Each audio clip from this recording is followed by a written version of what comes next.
Is that better? Is that better? No?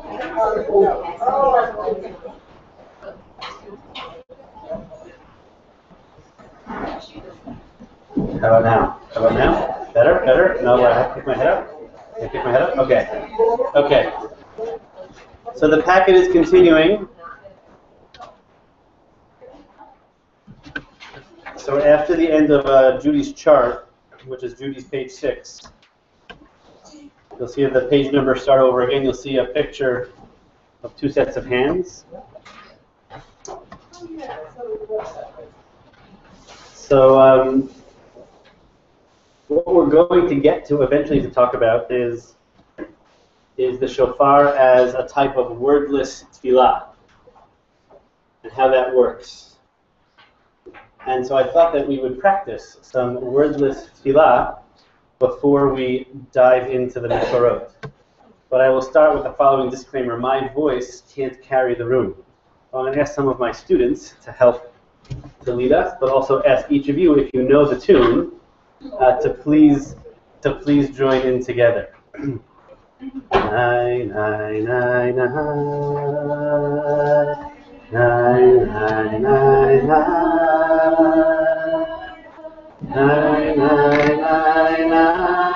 nai,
We'll come back to that song at the end, I promise. So now you got a chance to learn it.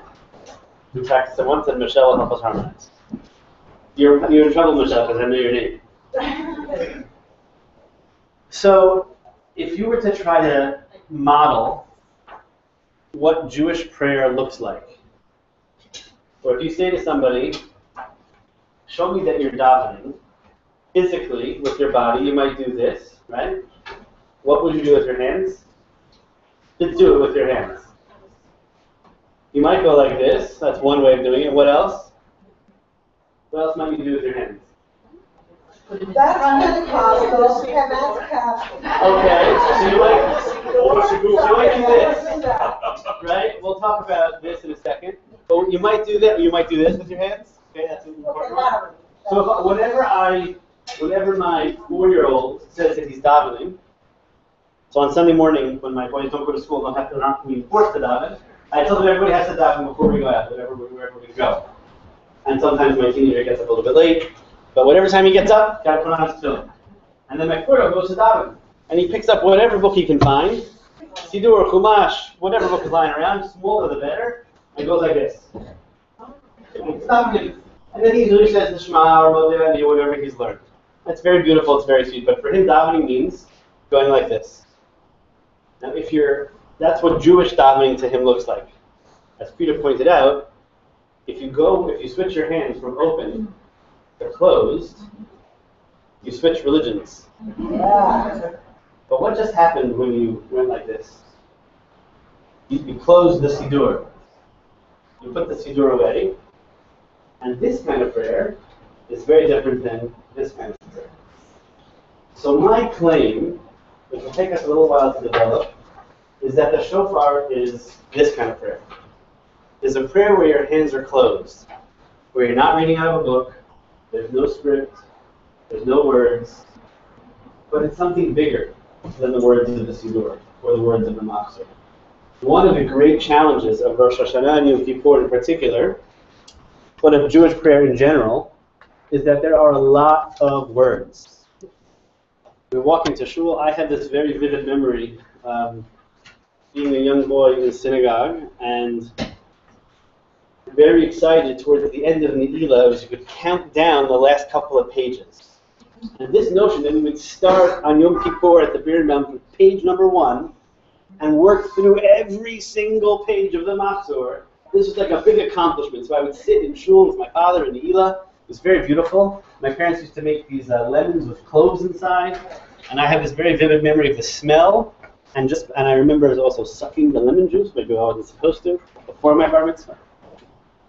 And counting the pages down. And the pages of my dad's Machzor would get sort of stained with the lemon juice, especially those last couple of Ne'ilah pages. Because we were going to say and read every page of the Machzor. Even if we were bored to tears, we were going to read every page of the Machzor.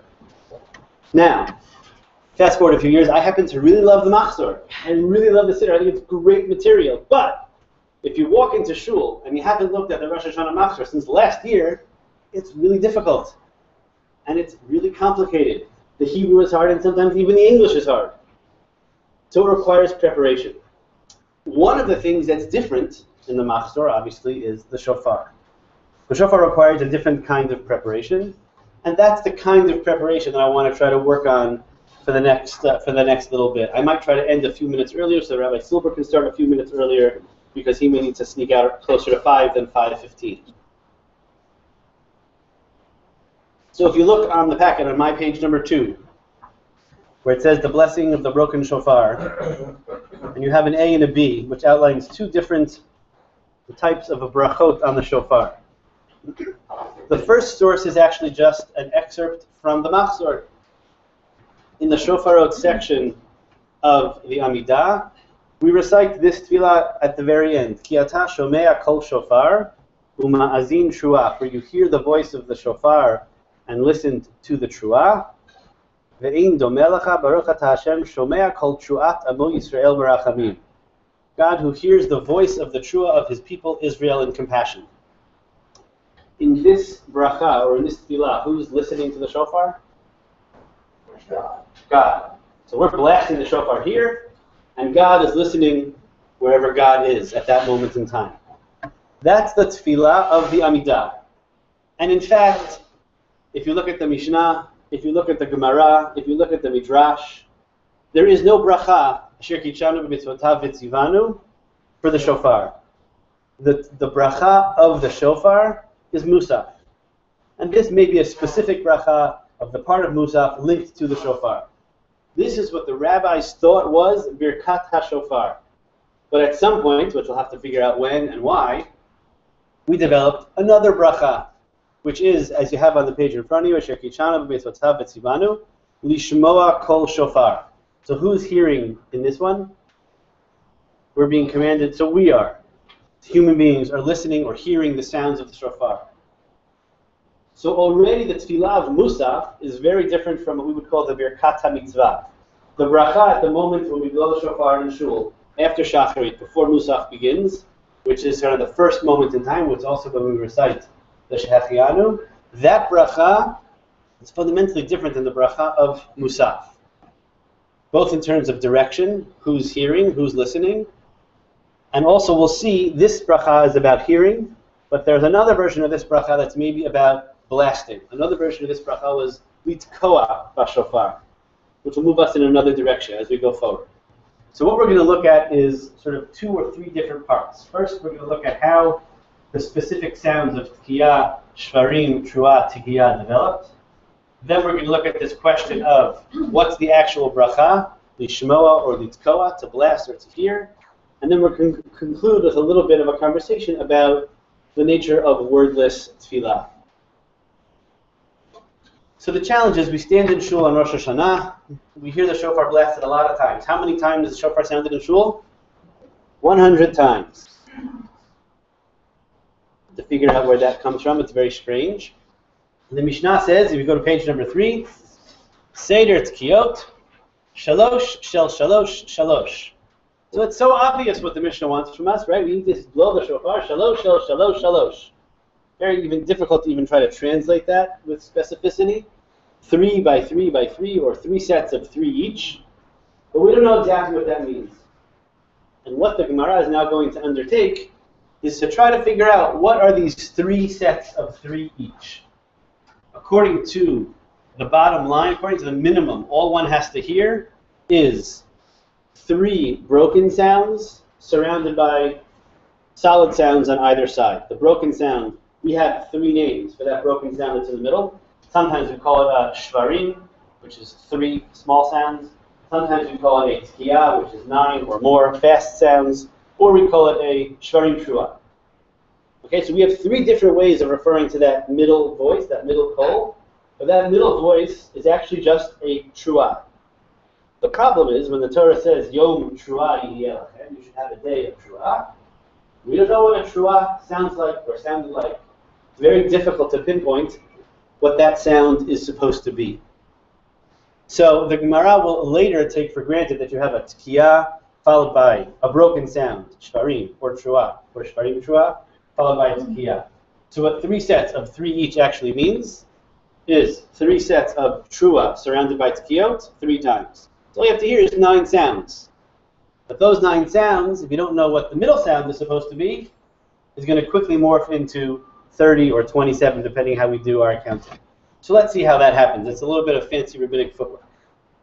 So if you look at the Gemara and commenting, skipping the first paragraph, but the second paragraph of source number 1, where it says the length of the trua is equal to the length of 3 yevavot. So the Gemara is bothered by a question not of the number of sounds, but really of the relative length of the sounds. Tkiya relative to shvarim or trua. So here we're told that the trua is equal to 3 yevavot. What's a yevava? Crying. So it's an Aramaic word for a cry. So if you say that a trua is equal to 3 yevavot, 3 cries, that would, in our language, that would be the shvarim. Okay, but then the Talmud is bothered because we have a braita, that's what our Mishnah says. But we have a braita which says that shiur trua kishlosha shvarim, that the length of a trua is equal to 3 shvarim. 3 shvarim is 3 times 3, is 9 sounds, is what we would call the trua, or the staccato, the quick 9 sounds. So we have a problem. Is the central broken sound a shvarim, 3 slower sounds, or is it a trua, 9 quicker sounds? So that's what the Gemara is trying to figure out. What does a trua actually sound like? Amar Abaye. So here we definitely have a debate. Up above, maybe we didn't, now we do. Dichtiv, as the pasuk says, Yom Trua Yiyelachem. That you should have a day of trua. Umetargaminan, and we translate into Aramaic. Unclus translate that word as Yom Yevava Yehei Lachon. You should have a day of Yevava, of crying. And how do we know that the word Yevava means crying? Uktiv be'imei de Sisra, the mother of Sisra. We'll talk about Sisra in a moment. Aba'ad hachalon nishkafa. She was waiting for her son to come back from war, and she's peeking from behind the window. V'tiyavev eim Sisra. And she was crying. Who is Sisra? Good guy or bad guy? Bad guy. Enemy of the Jewish people, going to war, being killed. And his mother is waiting to him to come back, and he's not coming back because he's been killed. Unfortunately, for his mother's sake. Sisra is an arch enemy, but nonetheless, his mother's tears matter to us. Extremely important concept about how do we think about our enemies in times of war, as we had this summer, or hopefully in times of peace. The mother of our enemy isn't necessarily our enemy. Sometimes they might be, but isn't necessarily our enemy. That's the starting point for the rabbis. The starting point for the rabbis is that the shofar reminds us of the cries of the mother of our enemies. But now we have to figure out how do we get from crying to shvarim and trua. So okay, we have this debate to try to figure out what's a shvarim, is trua really the 9 staccato sounds of trua, or is trua the 3 slower sounds of shvarim? And we know that it's based on the tears of the mother of Sisera, of crying. So the Gemara answers on the bottom of source number 1, page 3, Mar Savar Ginuche Ganach, Umar Savar Yilule Yalel. So one physician who says that it's a shvarim understands that Vatiyavev, or crying, is like a moaning, a slow type of crying. The other position that says that it's a truah says no, it's not slow crying. This is actually an onomatopoeia. It's ululating. Ululating is like the Moroccan Jewish women sound. Somebody want to make the sound for me? Thank you, Dasi. So that's ululating. That's what a truah is supposed to sound like. I didn't know you were Moroccan. That's what a truah is. That type of ululation. Ululation originally, classically, was in the context of a funeral, but then we shifted it, actually, interestingly, to the context of smachot. So that's Yilule Yalel. You can hear the similarities of the words. What both positions agree on is that the sounds of the shofar is that of crying. The only question is, what kind of crying? Is it slow, moaning, or wailing on the one hand, or is it a fast, piercing, staccato cry? But everybody agrees that it's crying. How many people ever cry in synagogue? Okay, that's very powerful. I think it's very rare.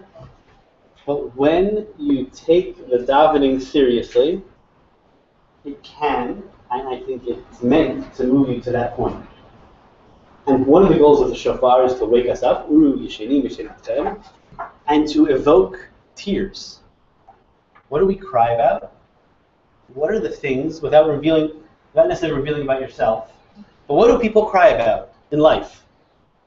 Loss. Despair. Okay, despair. What else? Regret. Joy. Okay, joy. Children. So I'll tell you a fascinating story. When I was in a shul, back when I was a real rabbi, my mom likes to say, I'm no longer a synagogue rabbi. And when I was in the shul, I used to work with my Baal Tokayah in advance. And he always asked me, what should be my kavanot? Should I look at the kavalot of the Ari? What should I think about? And I said, just think about your family. And so what he started doing for 4 or 5 years, he had pictures of his 3 children sitting on the shulchan. Nobody saw it besides myself, himself, and the Baal Tfilah. He would sort of quickly take them away. And that was a very powerful kavanah, a kavanah of children, yeah. So there is a particular minhag for that very reason. But there are two different types of tears that a person can have. They can be tears of loss, despair, and sorrow, or tears of joy and hope. And those are different experiences of prayer. You can really, really want the success of a child, of a loved one, of a spouse, of a parent, or somebody might be sick. But those can both lead to a type of intense, passionate encounter with the words of the liturgy that might then evoke tears. That's what the shofar is all about. The shofar is meant to somehow evoke that experience inside of us. Yeah? You said people have the car going down. Guess how many people have the car going shofar? Okay, so I think people don't usually. It's interesting. You have to work a lot harder for the shofar, but what I want to offer you is a way to hopefully kind of make that work. One of the ways that works for me in sort of conjuring up the power of the shofar is actually watching young children watching the shofar. When we talk about Har Sinai, B'chol ha'am ro'im et ha'kolot, and we somehow saw the sounds. So young children, when they watch the shofar, they're seeing something that you and I aren't seeing. And that experience for me has been very evocative. And when I get, now I work as an overflow in a synagogue, so I get to call out the kolot, and I bring the kids up, and they're sort of mesmerized by this experience. That has been very evocative for me. So we'll talk more about what are the halachot and how those halachot shaped in order to evoke that out of us, and then how you bring that into shul with you. That's what we'll work on. Look at the next page, source number 4.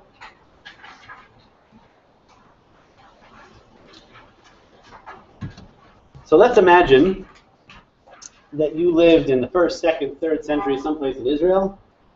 You lived in Tveria, and you had friends that lived someplace in Usha along the coast. and you grew up with the tekiah sounding, the truah, sounding one way, sounding like the truah that we're familiar with, the staccato sounds. And then you go and you visit a family friend in another city, and you walk into shul, and instead of hearing the truah, the staccato sounds, you hear the shvarim. So now you're a little nervous. Well, did I really fulfill my mitzvah? I heard it the other way. With those other people who live in Usha or in Tiverio or Tzipori, wherever they're living, have I fulfilled my mitzvah? It's still evocative. It still sounds like tears. But what's the nature of this debate? Does each side think the other side is actually okay? Is this kind of an Elu ve'elu divrei Elokim chaim? Is this just different minhagim? Or is it that if you live in a Shvarim town and you go to a Trua town, you got to bring your own shofar? Because those people, they've never really heard the shofar. And if you live in a Trua town, you go to visit a Shvarim town, well, those people, they've never heard the shofar in their whole lives.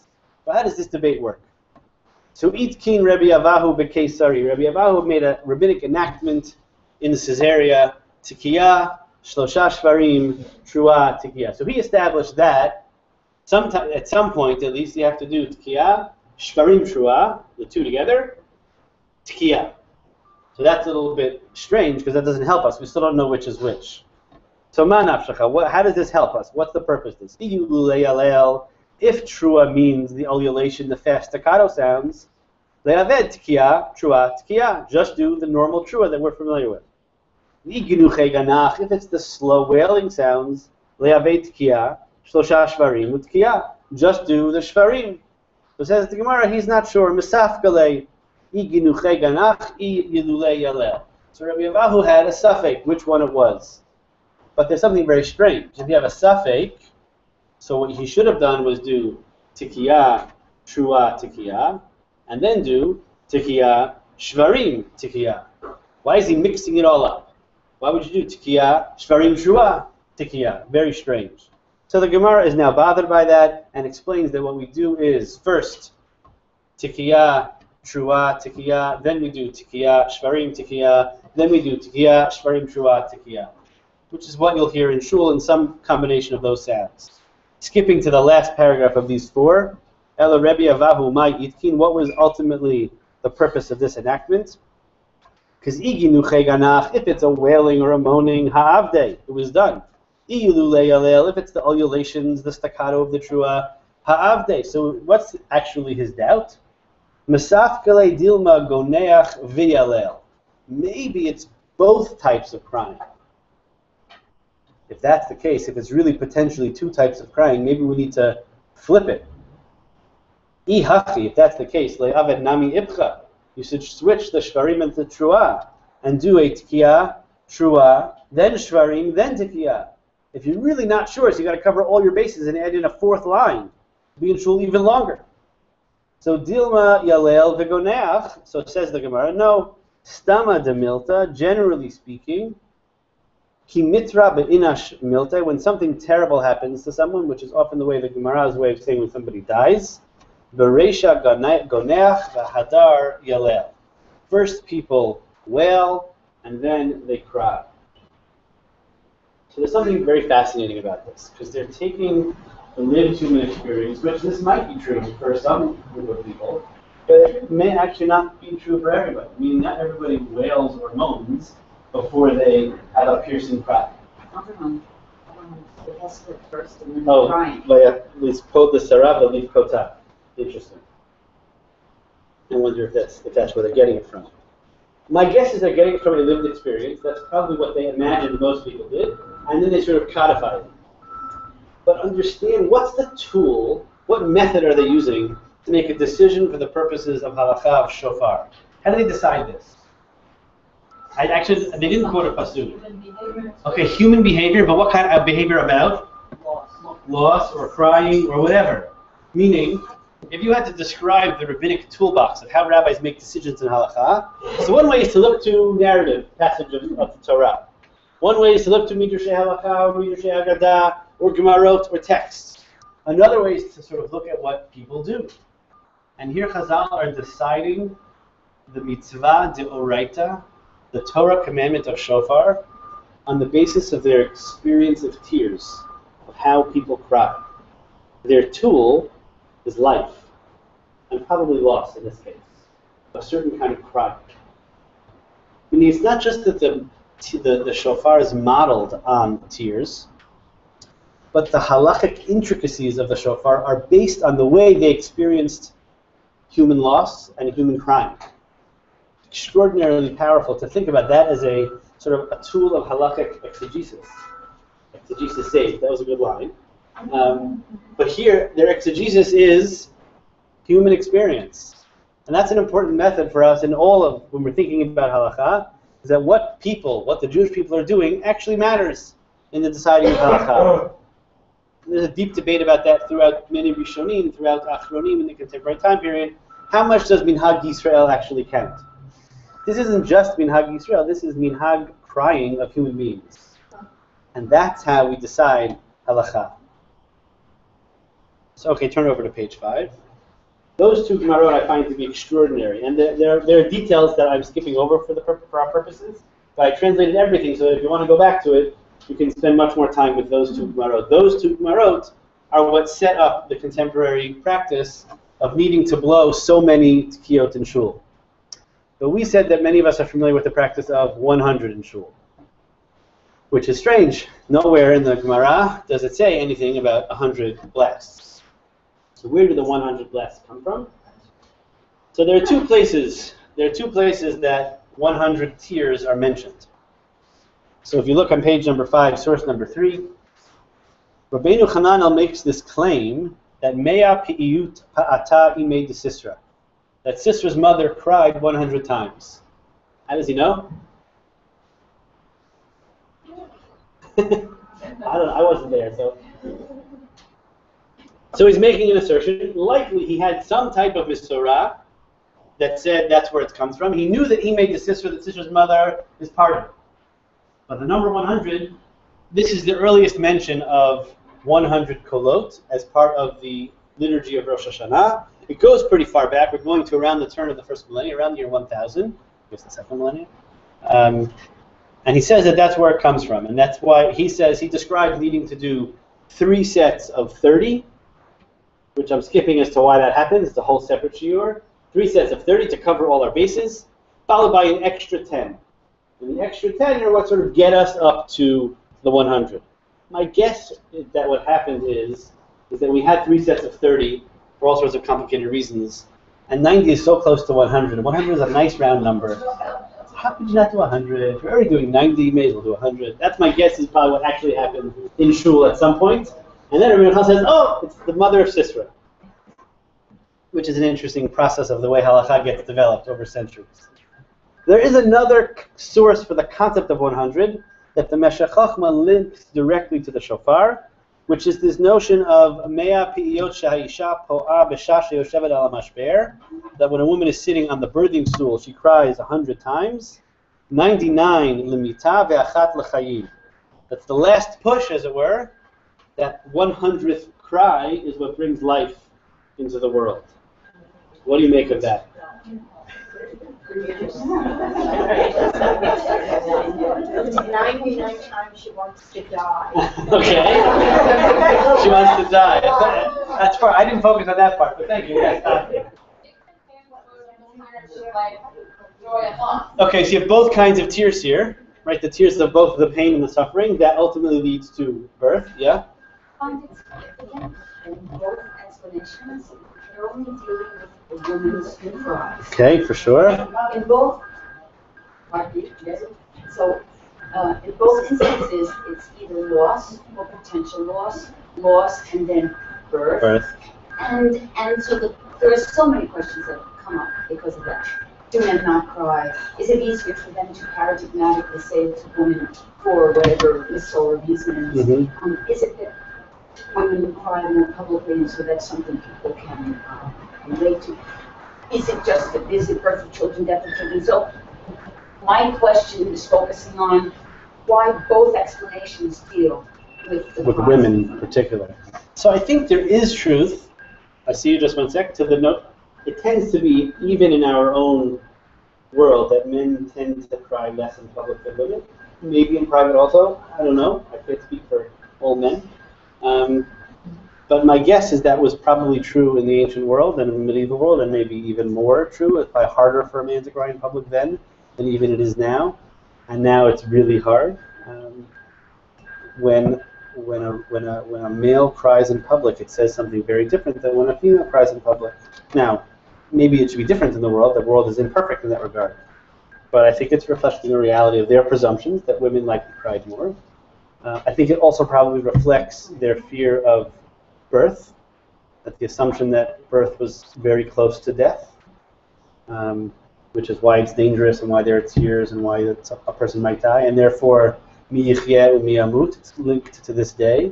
Hayom Maharat olam, it's the birthday of the world, and all of that liturgy is clearly pregnant, pun intended, with all those different meanings.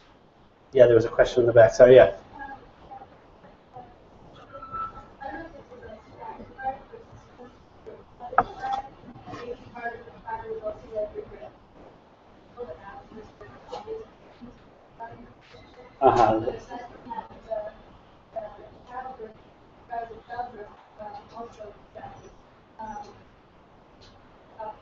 Now crying, obviously crying, but I think it's something that crying and being In a productive sense. Right. and that helps, crying. I mean, yeah, create something. Mm-hmm.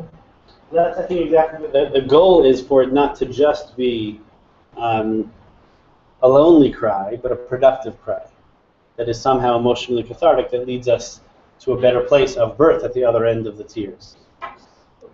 A push, that's good, that last push. It's a powerful image.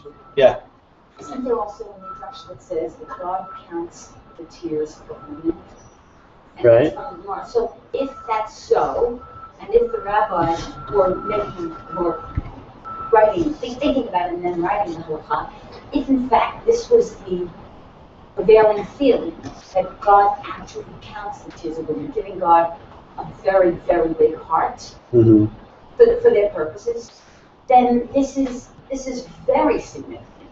That on the day when we're pleading at the gates, and that's in and of itself chutzpah. Right. So if on that day the image is of a God who counts the tears of women, and we're counting the cries of either a woman in childbirth or a woman whose son, she doesn't know it, has already died, so filled with pathos.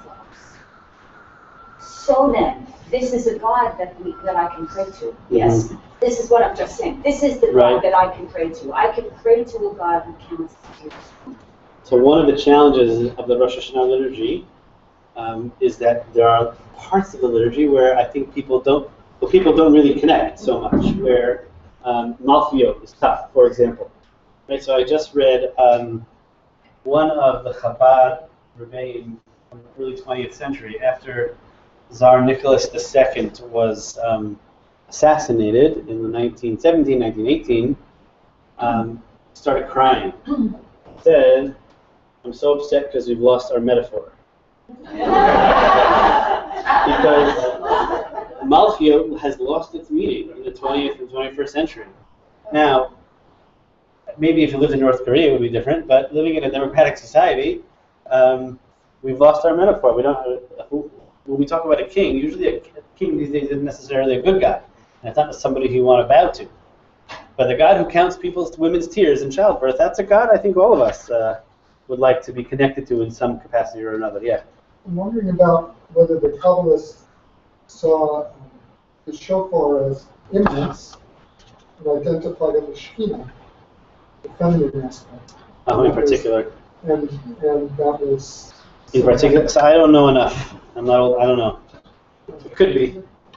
I'm not yet 40, so. Don't tell my wife.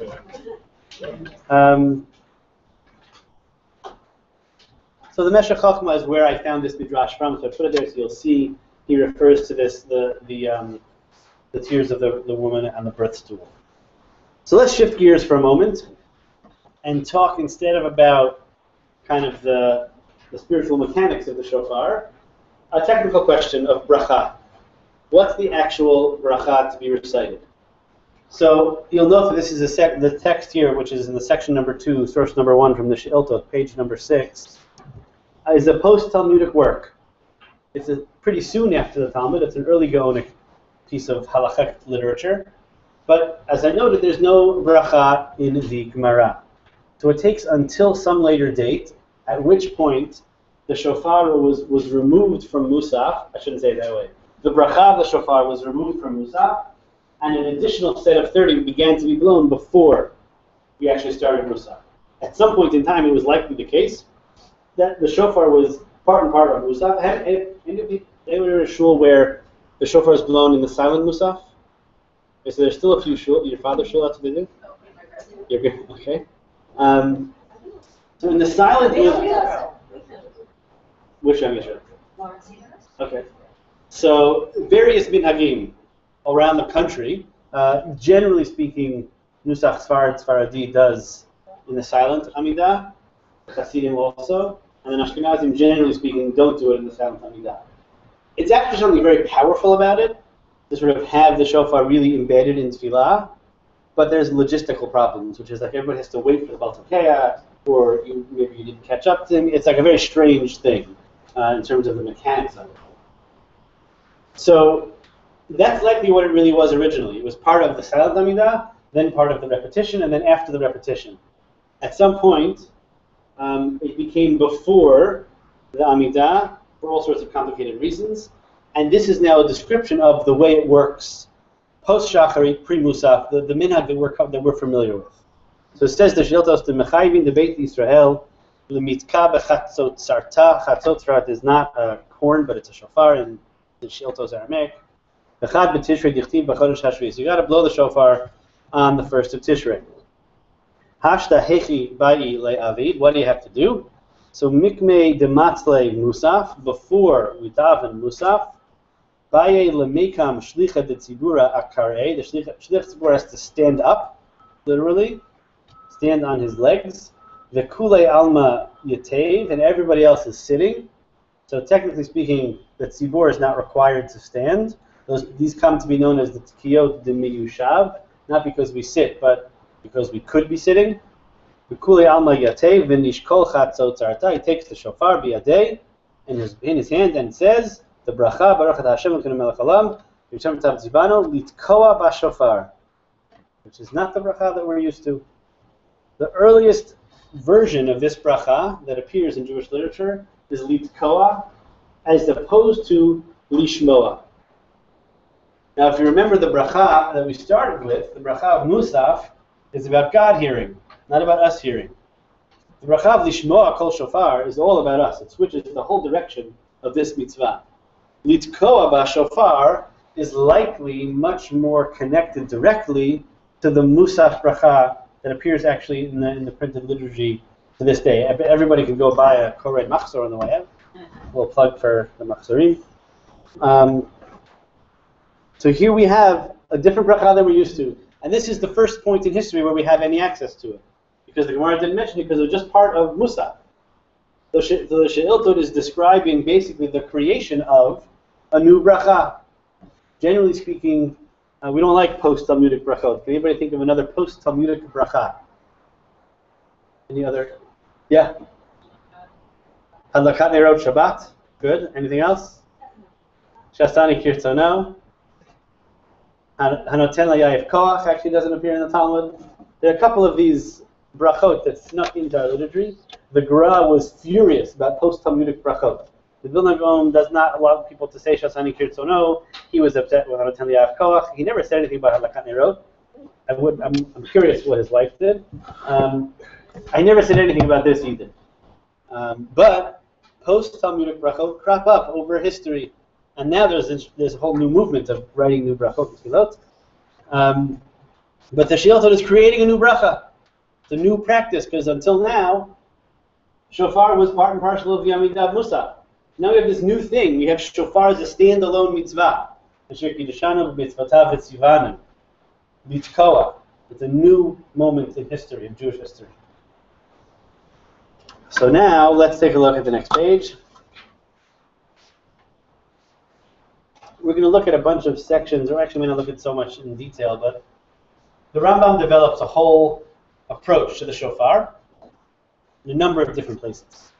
So let's take a look at this she'elah. The Rambam wrote a number of things. As a younger man, he wrote his Perush al Mishnah. In his middle ages, he wrote the Mishneh Torah. And in his old age, he wrote the Guide of the Perplexed. But throughout his life, he was writing shelot and shuvot and letters back and forth to different communities. Almost everything he wrote, except for the Mishneh Torah, was in Arabic or Judeo-Arabic. So this question was originally written in Judeo-Arabic, and then translated into Hebrew. So it asks the questioner, Ma ha'avdel ben lishmoa kol shofar uben al tkiyat shofar, which means that the questioner knew that there were two different customs, and understands that there's a potential difference between those two. They're obviously different, but the Rambam is now going to lay out for us what are the potential nafkaminas, what are the halachic implications of either side. And here's the answer. Ha'havdel beinehem gadol ma'od. It's a big deal. The obligatory mitzvah is not the blasting of the shofar, ela shmiyat hatkiyah. It's not about making the sound, it's about hearing the sound. Therefore, because if that which was really obligatory was the blasting of the sound, every adult male would have to blow shofar. So imagine what that would look like in shul. So it would really be a cacophony of shofarot. It might be beautiful, but I imagine getting a headache. If it's really about litkoa, if it's a mitzvah of the goof of the body, every male who's obligated in it would have to do it. V'hashomeya, let's say I heard it, shalotaka, but I didn't actually blast it, I would not have fulfilled my obligations. V'haya gamken hatokea shaloshama. Let's say I blast the shofar, but I myself couldn't hear. Yotzei yedei chovato. Therefore, a cheresh could blow the shofar, a person who was deaf. So I shoved you were just saying, earplugs in your ears. That I would actually have been yotze even though I didn't hear it, and we don't pass it that way. That's not the way it works. Ella, ha-mitzvah hi hashmi'ah.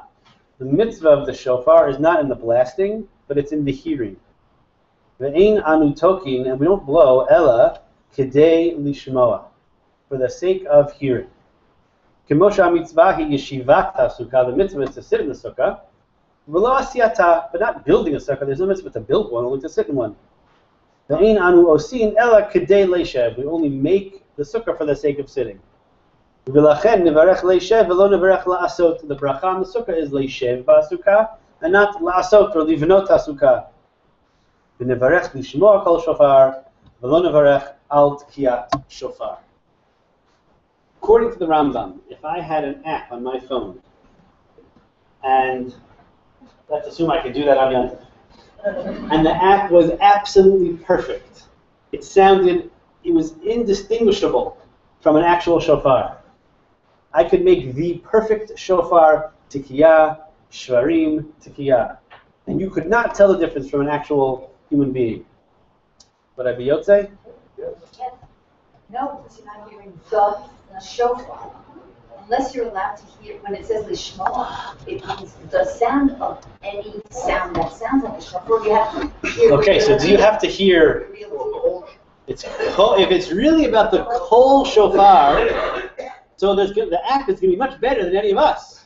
It's going to be perfect to exact seconds. We'll know exactly how long. We'll never have to send the Baltokea back. Yes.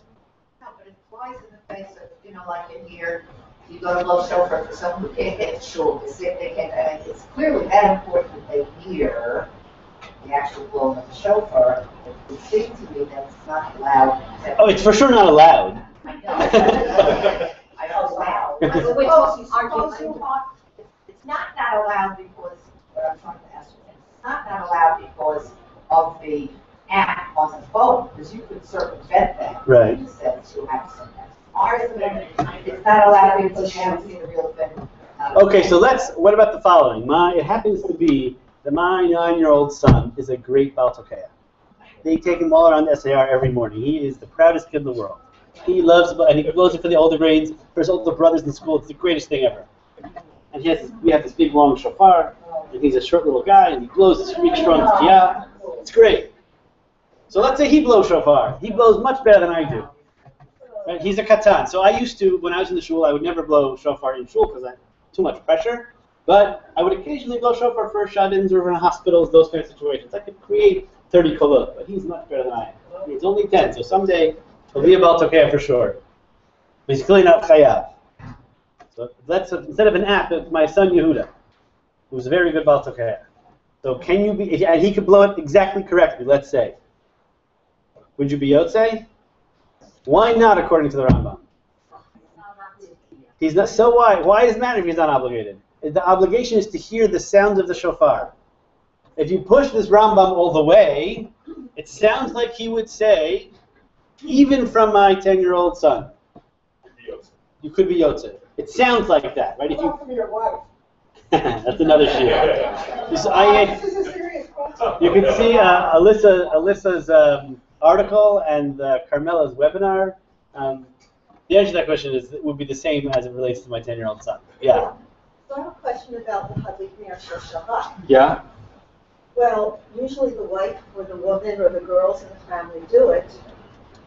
Is this a mitzvah just for the women, or it's for? No. So when I was living in a house with 5 guys on the college campus, we lit candles with a bracha. For sure. That's not a gendered mitzvah. That's in practice it has become that way, but that's not gendered in the way But that that's shofar. not for kol adam v'adam. It's not. It's just one person in the house does it. Right. It's a person fulfilling it for the house. So there it's allowed. There's no gender limitations, or I guess age either. In theory, because you can use lights as your Hadlik But Ner. not every single person has to do it. It's a whole different. Right, it's different. So if we push this Rambam all the way, and we take the bracha of lishmoa kol shofar, you might think even somebody who's not obligated. So the Rambam won't allow that. So there are lots of different answers to that question. So the classic approach is to say that a person has to hear the sound produced by somebody who is they themselves also obligated, meaning a kol shel chiyuv, the sound of somebody who has the obligation. So that's why a 10-year-old or an app would not work. So that, says the Rambam, is the bracha, and there's a machloket. So the Rambam is rejecting, right, the she'iltot. Therefore, we say lishmoa as opposed to litkoa. But the position of the she'iltot finds its way into Ashkenazic literature. So if you look at this rush on the bottom, Rabbeinu Tam katav sheyesh levarech al tkiyat shofar. You should say al tkiyat shofar mishum de asiyata hi gemar mitzvata. That its doing is this completing of the mitzvah. And the Ra'avya quoted a Yerushalmi. It's a Yerushalmi that we don't seem to have. Tokea shofar tzarich levarech lishmoa kol v'shofar. Lishmoa bekol shofar. So already we have a machloket within Ashkenaz about this machloket, but the litkoa falls away. Even though the she'iltot introduced us to litkoa for the first time, the Rambam very forcefully brings up lishmoa, ultimately rejecting litkoa. Let's look at a couple of other passages in the Rambam, because he, Kedarko B'Kodesh, does it in a very systematic and, in this case, very consistent approach to what it is that we're supposed to be hearing in shul. So in the Sefer HaMitzvot, Mitzvah Kuf Ayin, Hi Shetzivanu, Lishmoa Kol Shofar, to hear the shofar b'Yom Rishon Mitishrei, V'Amro Yitaleh Yom Tra'eh Yelachem. So it says the Rambam, in defining the mitzvah, is Lishmoa Shofar b'Yom Rishon. And then every area in the Mishnah Torah has a little a koteret, a little title, before that actual halacha begins to sort of outline the details. The koteret, the little title of Hilchot Shofar is Lishmoa Kol Shofar B'Echad B'Tishrei, to hear it. And then when he outlines the beginning of Hilchot Shofar, Mitzvah in Shofar Aleph Aleph, source number 6, Mitzvah Aseh Shel Torah Lishmoa Truat HaShofar B'Rosh Hashanah, Yom Tra'eh Yelachem. So every single time the Rambam brings it up, he is beautifully consistent. It's all about Shmi'ah. And then when he outlines the bracha, he says, Lishmoa Kol Shofar, and Shehechiyanu.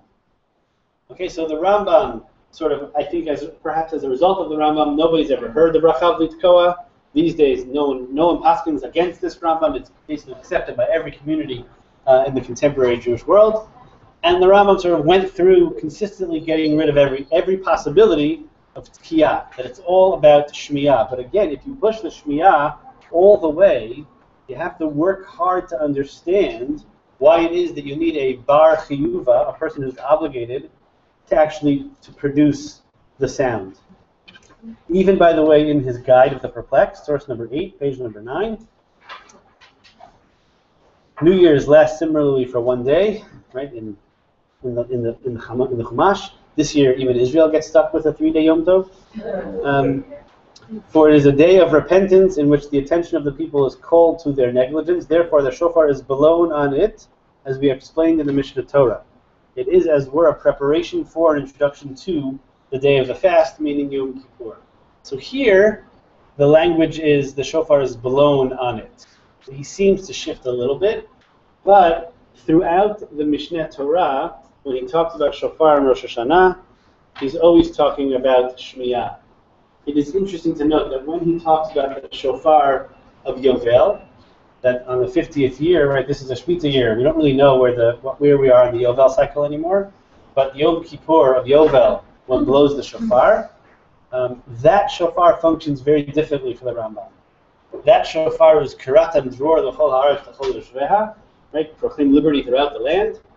That's a different kind of experience. That's a proclamation. That's a tkiyah. That's about litkoa, as opposed to lishmoa. For the Rambam, the shofar of Yovel is an announcement of an experience of freedom.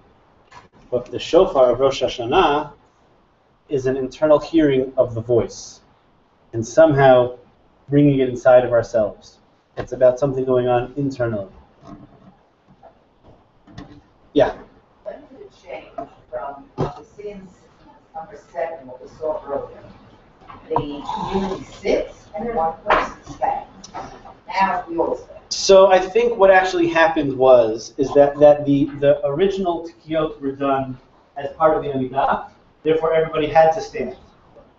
The tikiyot that were added on prior, in between Shofar and Musaf, we're used to it, I don't think anybody ever sat. They're called tikiyot d'miyushav, meaning they're the tikiyot in which the community could sit. As opposed to during the Amidah, where you can't sit, those are called tikiyot d'me'umad. The tikiyot d'miyushav are tikiyot when, if you wanted to, you could sit. There's a general practice to stand when fulfilling mitzvot. Except for L'shev v'asukah. That's a funny one. I have mitzvahs to sit. But generally speaking, okay, there's a different practices, but generally speaking, when we fulfill mitzvot, there's this always stood. Okay. People have different minhagim with Kiddush. There is, anybody ever see the practice giving tzedakah and shacharit at sort of at Becharoti Mohabrit, Ha'usher v'hakavod milfanecha? Some people say give tzedakah there. So there is, some people claim, does anyone have a siddur handy? Oh, yeah. So some people say the reason we stand up at that place of the davening is not actually for the davening, but because this custom developed based on the Kabbalah of the Ari to give tzedakah at that point, that because people were giving tzedakah, they were either physically standing up to walk over to the pushki, or because there was a mitzvah going on, you were standing up, because it was a moment of mitzvah. So there is this notion that we stand during the performance of mitzvah, but for our purposes, the tikiyot d'miyushav of the pre-musaf, one could theoretically sit. It's not the tikiyot of sitting, the tikiyot of theoretical sitting. That's the way I would understand. That's what changed. I imagine that probably nobody ever really sat. Okay, so now the Minchat Chinuch, which is a commentary on the Sefer HaChinuch. The Sefer HaChinuch is a sort of an elaboration of all the mitzvot based on the countings of the Rambam. So a fascinating Sefer. So he writes as follows. This is one of the classic answers to try to help understand the Rambam. Page 9, source 9. V'ayin ma shekatavu ha'achronim. Dishnehem hen hashmiya v'hen hatkiya. Both the hearing and the blasting. Hi ha-mitzvah. Both of them are actually obligatory. One without the other is not sufficient.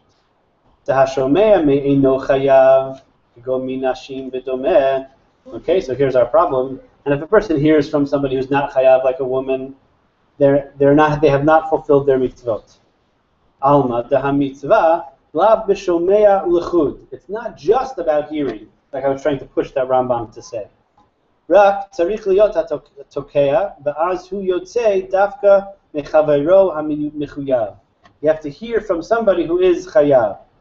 V'chein tkiya below shmiya lo mahanya. A person who is deaf or who stops up their ears is not allowed to blow shofar for the tzibur.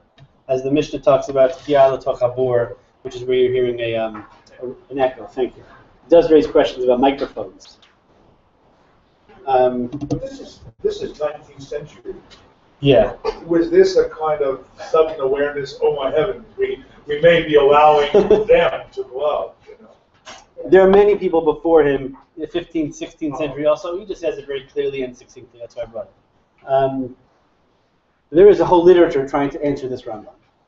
That started already on the page of the Rambam, the Sakara, the Kesef Mishnah, the Magi Mishnah, already on the page. So what's the difference if we focus? Let's kind of bridge these two pieces, and then we'll go to the next source in a moment. If we focus on Shmiya as opposed to Tkiya, how does that relate back to the question of tears? Meaning we started with this whole very lovely emotional catharsis of the shofar. Which does it more line up with? Shmiya, hearing, or Tkiya, sort of the blasting? Yeah. I think it lines up more with Shmiya in terms of hearing somebody else's ears and passion. Okay, so it's India. But also, if the focus was on blasting, then we get lost in sort of the technicalities of actually bothering about physically using sound and not actually what the sound itself should be. Mm-hmm. So that actually does happen. People sometimes get caught up in the details of the sounds. That's not to say the details aren't important, but I remember. So when the Baal Tokea can't make the sound, it's always a hard experience. I'm sure everyone has experienced that, where the Baal Tokea is just like shooting blanks. It's not working, and it ruins the whole day for everybody. So much pressure, like Nebuch and this person who's been working so hard, and just doesn't come out. And sometimes that happens. Last year, actually, when I was in a shul where I was serving as the rabbi, somebody else was blowing shofar, and the last 30, he couldn't make a sound. So I just took his shofar, and he became the makri, and I became the Baal Tokea. And it was like a Superman moment. Everyone runs in and grabs it. So sometimes you have to do that. That being said, there are a lot of details about how the sounds are supposed to look, and the shape, and when they start, when they stop, and sometimes they send my Baal Tokea back if they made a mistake. So there are details, and the details are significant. But if you get lost in those details, you can sometimes lose the whole spiritual side of the experience. And that's always the challenge in all of halakha. The details, for me, sometimes bring up the meaning. The challenge is not to get lost in those details. Yeah? Does the Baal Tokea, is he Yotze when he blows, or does he have to listen to someone else blow for him? He has to hear. He has to be able to hear from himself. Because that would answer your question. Right. If in fact he was not Yotze from his own blowing, then it's right. Rambam to the X. Right, it's all the way. Or if you imagine like a hearing person, I always picture blowing shofar through like a hole, but he's in another room, where they have a long shofar going through something, and he totally can't hear, not because he's deaf, but maybe just plugging his ear because it's somehow over there. Yeah. And a deaf person. Or a deaf person, right? Right, so that was my question. A person has no. They could not blow for the. They cannot blow shofar for the tzibur, which raises a whole fascinating question of the status of the cheresh and halakha. Meaning, even if one wants to obligate a cheresh in many mitzvot, and therefore allow them to lead tefillah or receive aliyot, I'm not sure. Kiyat shofar is sort of where the rubber meets the road because it's a mitzvah of hearing. So I don't know. Did you guys talk about this in Beit Midrash? That in particular? Did Rabbi Chaper want to paskin? He's always afraid to paskin. So even if you could obligate chershim, deaf people today, because they speak tzfat simanim, in English is sign language, we want to obligate them in mitzvot. shofar might be a place in which you say sort of adkan, but not including shofar. So yes. Since sound is just vibration, and since the sounds during blowing not only manifest at one end, they manifest throughout the fabric of the shofar. What about holding on to the shofar? Okay, so that's good. So let me push it even further. I remember as a child, we had for a while, there was a signer coming to shul at my parents' synagogue on Rosh Hashanah Yom Kippur, signing parts of davening on the rabbi's sermon. And there was a deaf community that actually started showing up regularly. Of course, the first time, there was only like one deaf person, but then you start doing this, and the community realizes, oh, this is a great place to go to synagogue. Let me show up at this synagogue. And so one Rosh Hashanah, they had like a full row in the front of a sort of a deaf community. And what they did was they gave them balloons that were blown very tightly. And when the shofar blasted, they could actually feel those vibrations. It was very, very powerful. Well, in our synagogue, it has an ALS in parallel, in the general, they do come up and actually hold. That's beautiful. I've never seen that, but I've seen the balloons. The balloons are very powerful. I did once have a kid hold on to the shofar, but they weren't being invited to do so. But that's it. I guess I wonder if it's really about sound, and sound is just a vibration, if that would work. What about like a hearing aid? A person who can hear, or a cochlear implant, right? A person who's right. Those raise interesting questions about hearing aids on Shabbat and all sorts of tangential questions. How sound works. Yeah, Leah, thought? Well, I was just going to say it's interesting because Kelly has that reading from Shabbat, but then he says, but for shofar, because you can't hear the standing of the performer, you can't hear the vibration. Right. It wouldn't even work. So the reverberation is somehow the reverberation means that it's not just the vibration. Maybe that's correct. Right. It's logical. And also just put out Yeah, that's what I was saying. Cochlear implants would probably be better than in here because there's actually the sound is going to the note, to the nerve, to where it's getting. Yeah. This is a very big or hot deal. Yeah. But I don't know your name. Sydney. She just brought this home. Pardon me. At Tanglewood last year, during a music concert, it was Joan Baez. I don't know if anyone was there. It was mind-blowing. Oops, sorry. There was a signer off on the side, which I didn't see. My husband says, wow, there's a signer. So I said, well, what about the melodies? It does. The signer can't sign the melodies. But the shofar, you're talking, it's totally different. The whole shofar is not the words in the Joan Baez songs. Right. It's just the melody. Metaphor. It's only the tekiah. So what do you do? How can you sign the tekiah? You really can't. You can hear the vibrations and you can feel it inside you and you can feel the balloon, but you can't have a sign. You can't actually hear it. Concept. Because yeah, it raises. I mentioned to some of my students, I was at a Beit Hillel, which is an organization in Israel. They have these Batei Midrash where they talk about different types of Jewish communal issues. And they were talking about Judaism with disability, in particular dealing with the deaf community. And they were going to do, maybe they'll do it next year, Rosh Hashanah, so Simanim for Rosh Hashanah, and to use Sfat Simanim, that's why I said it in Hebrew, sign language, and have signers throughout the country in sort of a whole group of Batei Knesiyot. They didn't do it this year. I'll push them, maybe they'll do it next year. But it's a beautiful idea, and we're going to do it across the Atlantic. So maybe at some future date. So if it's about Shmiah, which is actually the language of the bracha, it's about kind of what's happening inside of me, the way that I internally experience the sounds of the shofar. It's not purely about the person who's blasting the shofar. And technically, one has to make sure that you hear from a bar chiyuva, a person who's obligated. Then I think we can begin to move down that more spiritual direction.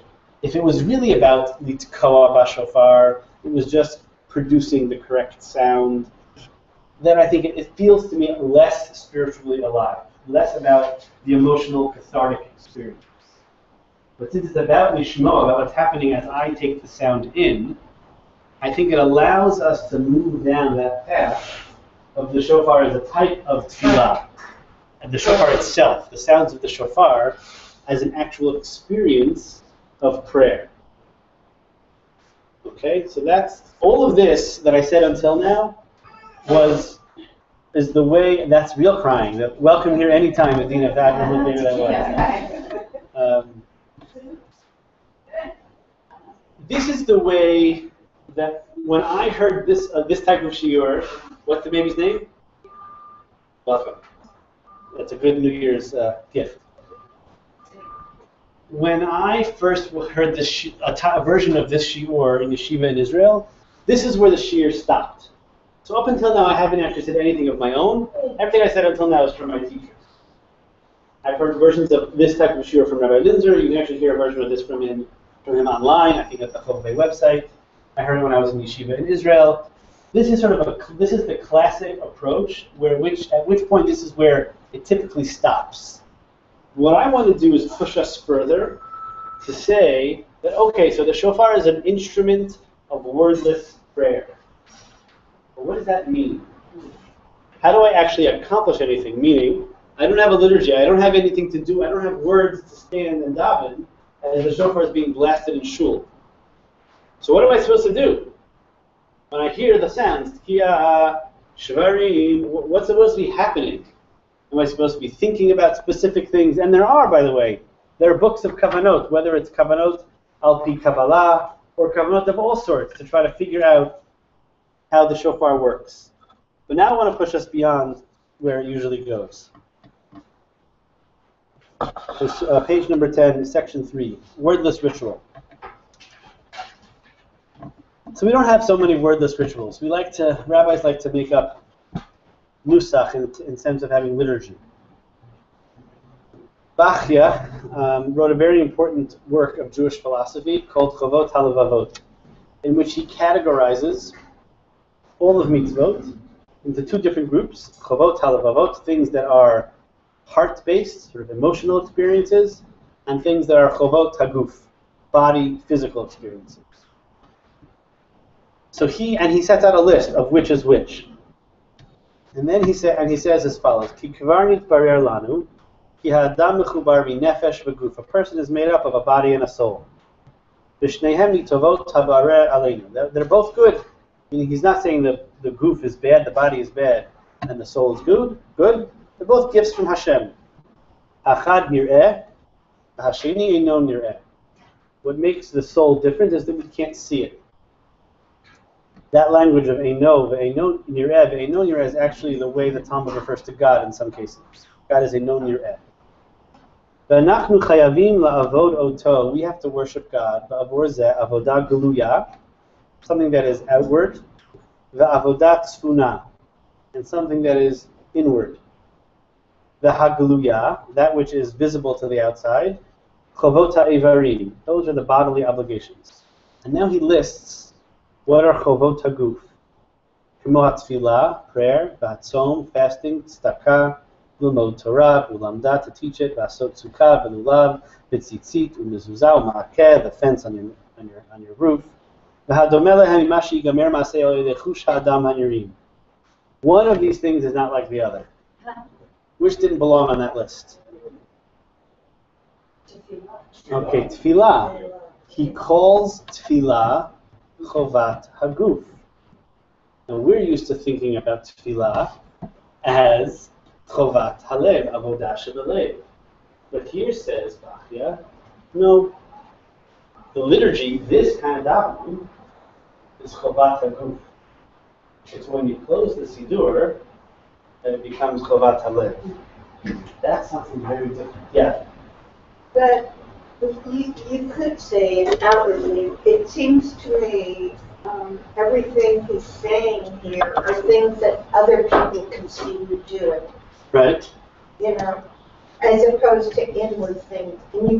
And if you're part of the minyan, or you don't go, you know, this is like a whole big kind of thing. Oh no, I wouldn't think of it that way. For him, this is I think for him it's deeply spiritual. I think he's pushing us to think about tefillah as something other than the words you say in the Siddur. Meaning, tefillah is not about saying, Asher Beitecha Chasela. That's not what tefillah is. I mean, I'll put it the other way. For him, that's a chovat haguf. But there's something else, which is a chovat halev, which is not about reciting the liturgy. The liturgy is really important. You got to do the chavot ha'ivarim. It's part of the system. But there's something else that's beyond that experience. Let's see how he lists out the chavot ha'levavot to see how he understands that category, and then we'll compare the two. Acha avodah hatzvuna, that which is internal. Hi chavot ha'levavot, that's the obligations of the heart. Tzvuna, matzpun, is the modern Hebrew word for the conscience. They couldn't have used that language. It's pre-Freud. We should unify God in our hearts, a little bit of medieval philosophy. Believe in God and God's Torah. We should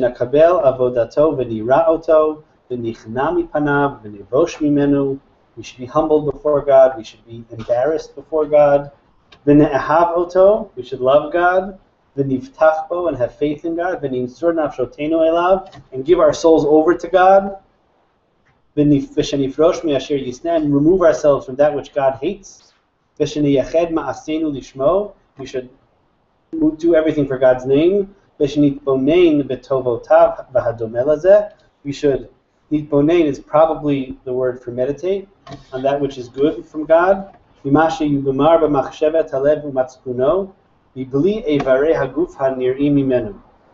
Something that's totally outside of ourselves. Totally inside of ourselves. And nobody from the outside would be aware. Which means that, so what does this category sound like, besides sort of medieval philosophy, which is not so interested in that part, but what does this category sound like? Say again? Okay, so this is an internal, spiritual, meditative experience. He doesn't make a hierarchy here. Meaning it's not like chovot halavavot are better than chovot ha'ivarim. It's not that this is better or worse, but they're different. Tefillah is a chovat haguf. Most of what happens in most of our Jewish life are chovot haguf. What happens in shul is a chovat haguf. But there's one point in davening in which I think we can claim that in fact the shofar, even though if I were to be honest about Bachya, he would like to put shofar in the chovot haguf side. It's very much embodied, you see it. I want to claim that what's supposed to be happening in the shofar is the Siddur is supposed to be closed, and it's supposed to be a chovat halevavot, something internal, that which is safun inside of us. That's the goal of the shofar.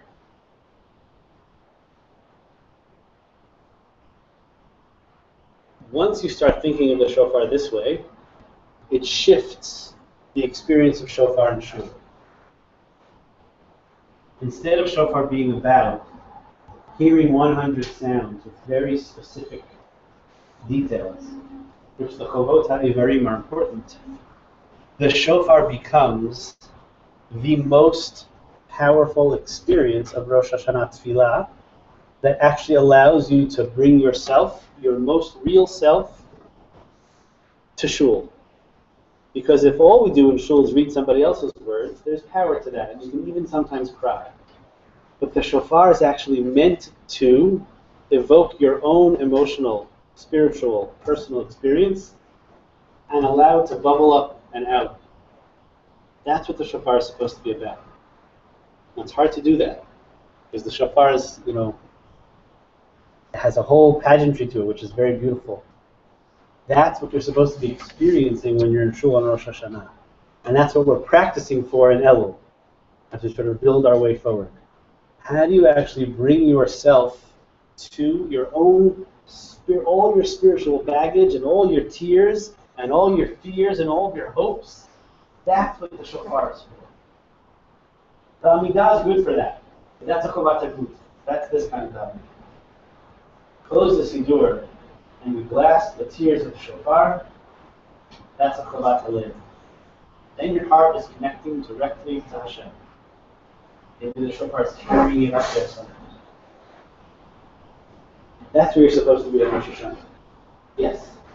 I'm wondering whether that's one of the powerful effects of Nigunim during services too. Okay. So there are other tools. that try to accomplish the same goal. So I think there's a difference between nigun, in which you sing the words of davening, and nigun, like we started with a wordless tefillah. Wordless tefillot, I think, have that ability. And different types of nigunim can put you in different modes. There are ecstatic nigunim. There are contemplative nigunim. There are nigunim where you want to get up and clap your hands, and there are nigunim when you want to close your eyes. And those are different experiences. And I've learned for myself over the years, I'm much more on the contemplative side than I am on the ecstatic side. That being said, in shuls, it's really hard to do. I found it very hard to model that. So I end up sort of trying to get everybody dancing in a circle, which is fun too. It's not really what my neshama is, yeah. Is this contemplative or eternal part of tefillah, is that something that in the Chumash, in Tanakh, we're expected to see that that's what the prophets are trying to do when they're Lehikodeh and Lehipalel, when they're set aside? Eliyahu Hanavi is an ascetic.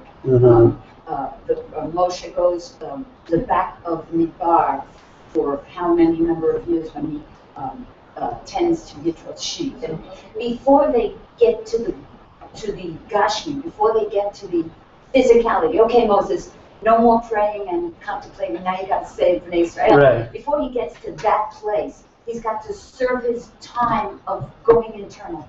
Is that part of it? Is that necessary before you can experience? I mean, I'm using that as a Torah-itic example, but I'm asking on a personal level.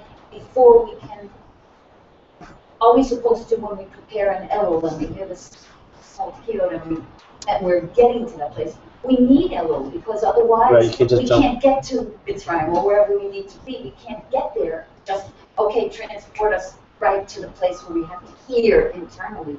We sort of have to practice. I agree. I'll jump off of that in a moment. Yeah. No, just trying to I think you should become Sfaradim, so you start so much earlier. Which is one, I'm not, but I agree. Slichot. Yeah, the Slichot.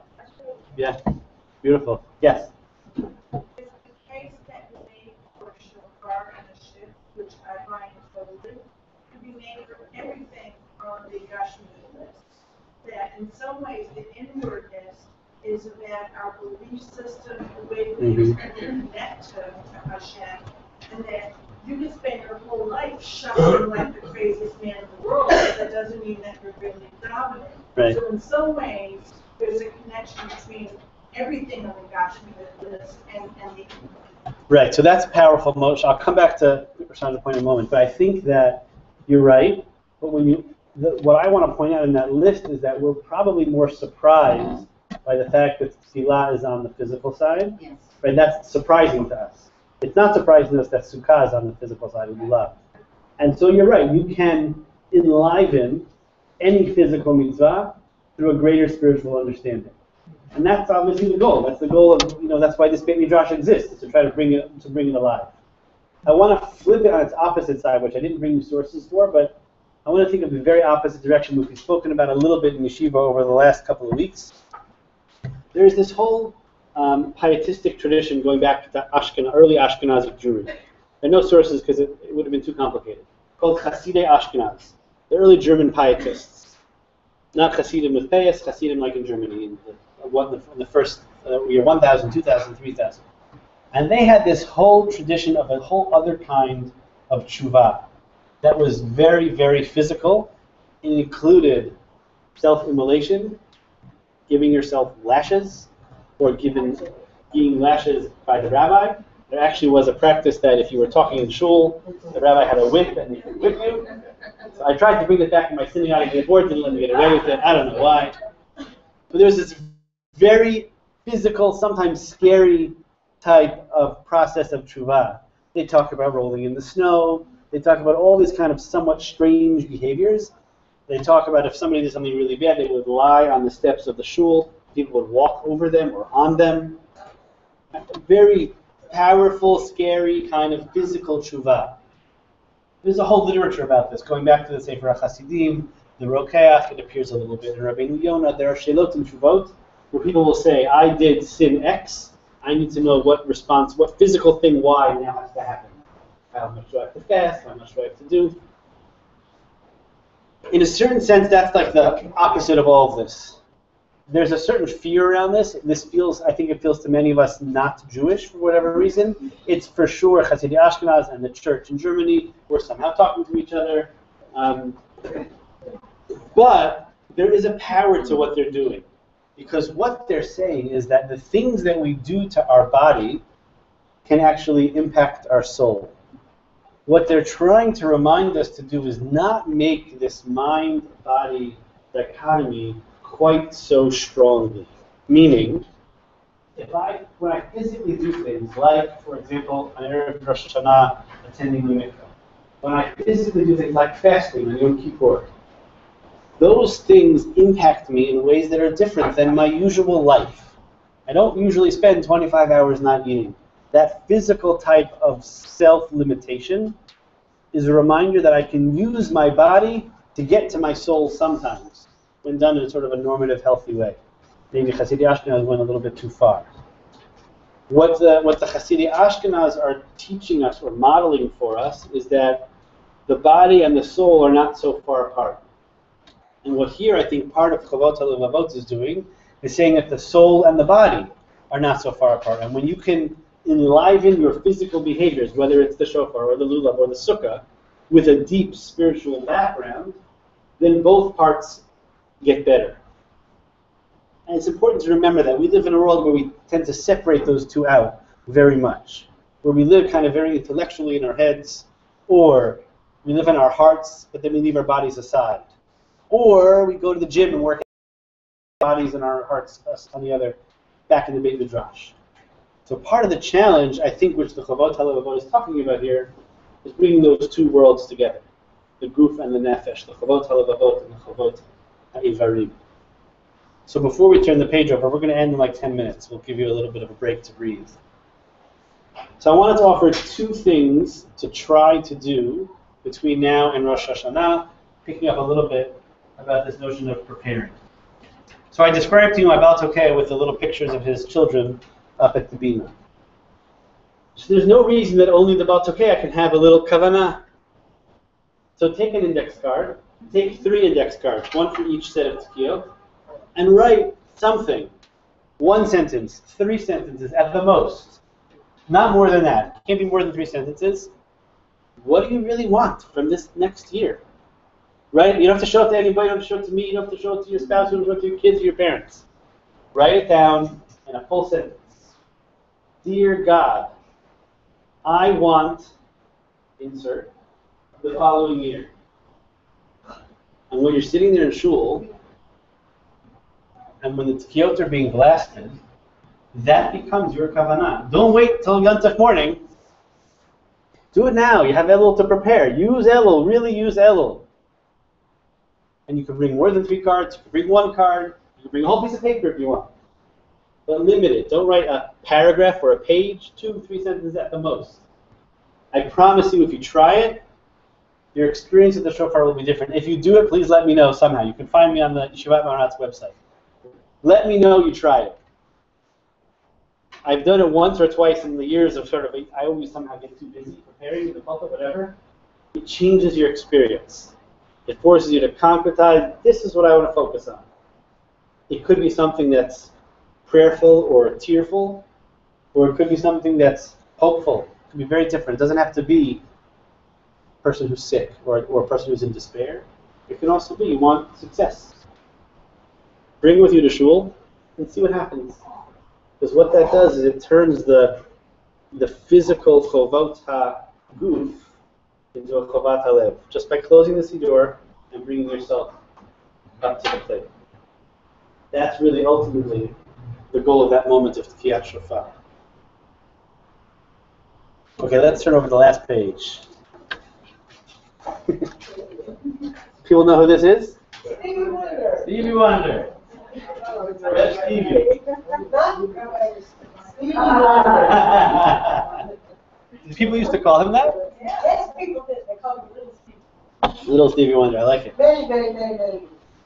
So, there is a whole literature in the Jewish world, in Hasidic Breslov in particular, but amongst others, about talking to God. So this is my second tip for preparation. The first preparation is to write something down. The second tip is, to quote Reb Stevie, have a talk with God, which means when you're davening, in addition to, not instead of, but in addition to the matbeya, sort of the liturgy of the Siddur and the Machzor, take a few minutes at the end of the Amidah, right after you say, and before you take your 3 steps back, you're sort of still in that moment of encounter, you're still standing there. In that moment, take 10 seconds. It's actually longer than you think. Take 10 seconds and say something to God in whatever your first language is. Hebrew, English, Yiddish, whatever it might be. Just say something. Anything. Say, thank you, God, for a nice day of weather. Say, please help me when I have to give this presentation at the Yom Iyun and Drisha. I hope that it goes well. Anything you want. Just 10 seconds.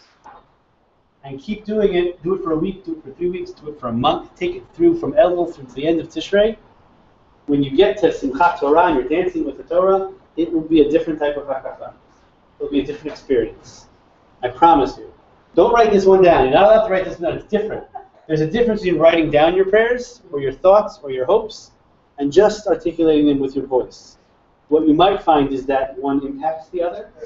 So if you start talking to God for 10 seconds a day, you might find that things you write become a little bit different over time, if you kind of keep track of it.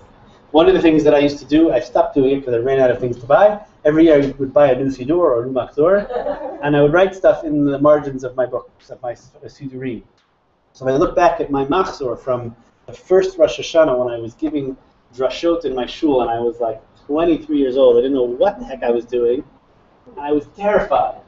Stood up there and Yom Kippur, Hineni, Hananini, Mas, what am I doing here? I don't know how to darshan, I don't know anything. And there were these like grown-ups in shul who had real-life issues, and I'm this little pisher trying to tell them something on Yom Kippur. That's really terrifying for a 23-year-old young rabbi. So my notes are very nervous. And then over the course of years, I look back at them and those notes, and they become very different. And it's interesting to look back. Sometimes I have to hide them from my kids because I don't want them to see that I was nervous about them. But it's something that if you keep coming back to, not only of weeks, months, but years, it will really create a different type of davening experience for you. Both on Rosh Hashanah and Yom Kippur, where it's particularly difficult, but also just on Tuesday, when maybe there's a little bit more freedom. If you're on your own, praying privately or quietly. So Stevie Wonder, in this I don't know how to call it, poem, piyut. It's a kind of a piyut. If you on the document that that's online, you can actually click through the link, and it'll take you to an online version of him singing the song, Have a Talk with God. So if you go online, you can find it, or just Google it, it shows up on YouTube. And he really develops something very beautiful here. He starts out, there are people who have let the problems of today lead them to conclude that for them life is not the way. But every problem has an answer, and if yours you cannot find, you should talk it over with him. Interesting that it's gendered. He'll give you peace of mind when you feel your life's too hard, just go have a talk with God. It's so powerful, and it's so simple, and we don't do it enough. And he's blind, interesting. I wonder when he wrote, was he blinded from a young age? Uh-huh. So Stevie Wonder has a lot of very religious songs. A lot of his music, he's an interesting poet.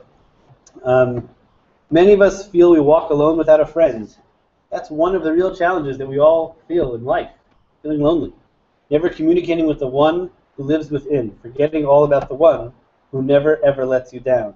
And you can talk to him anytime, he's always around. When you fear life's too hard, just go have a talk with God. So what he points out here is that it doesn't need to only be in shul. So if you look at Chasidei Breslov, talk about going into the woods, or even walking down the streets of Manhattan. Well, he's the only free psychiatrist that's known throughout the world. So this is one of the ways that which rabbis get taken advantage of. The rabbis don't charge for pastoral counseling.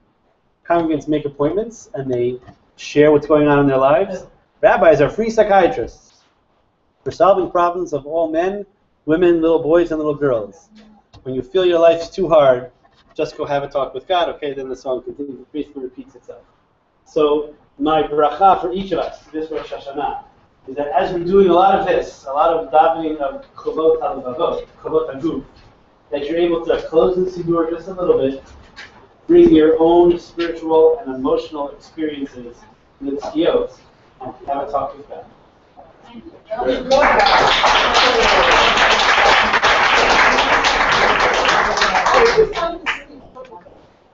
How did I find it? How do you know about it? Who doesn't know about 51? I don't know. I don't remember how I found it. So we'll take a 15-minute break, and then Rabbi Silber will start at 3:45.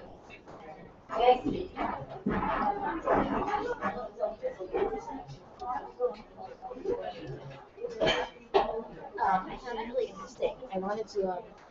I worked actually for about a year for a farm village where people drew their book that the rabbi was reading to them, and their whole idea was like they were bringing in actually a lot of Hebrew, which I found fascinating. They just wanted to have a lot of books. I'm actually leading after they have break, so the idea is to make sources very read multiple people and give people options to do it and have these sidebars of like poetry or real popular things. It reminded me just because they have a lot of few actually from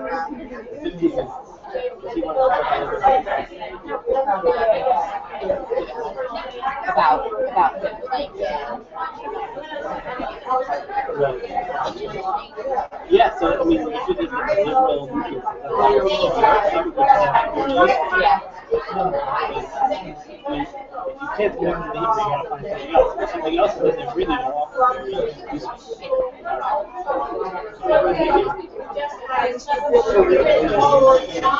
There's a book by Rabbi Right? It writes Talking with God, and she has a whole book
That's how my friend did it.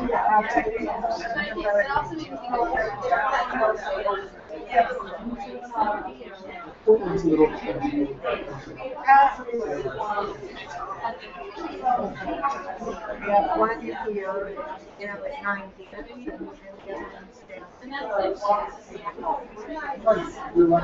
Yeah, I was going to say, same time zone. Yeah, we just got here too.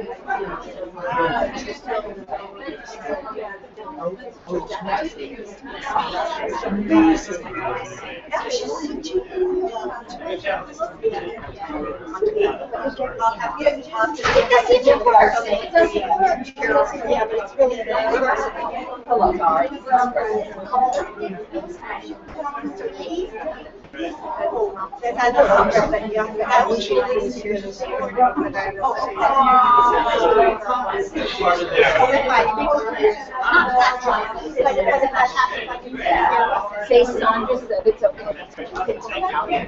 But also, best thing to say, Sandra, you come to English 1 and 4 and 2, 3 and 6. And then I'll send Dahlia. Bella's going to listen just for this. And then she'll have to ask me another so she'll say 100%.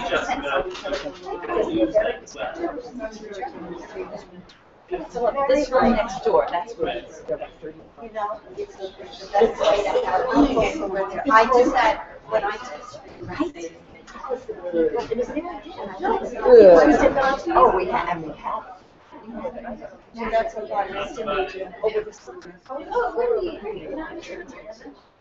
All of them have been my classes over the last 3 weeks. And they said, we saw your email. We're all coming. We're all signing up. We just wanted to let you know from Italy. And I wrote them. I said, wish I was there.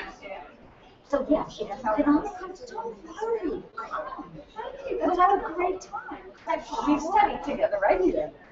This is great. This is great. So and you just said and then so it's and she'll say, we can love it. We can have a great time. Okay. So when is the next class? Do you know? What?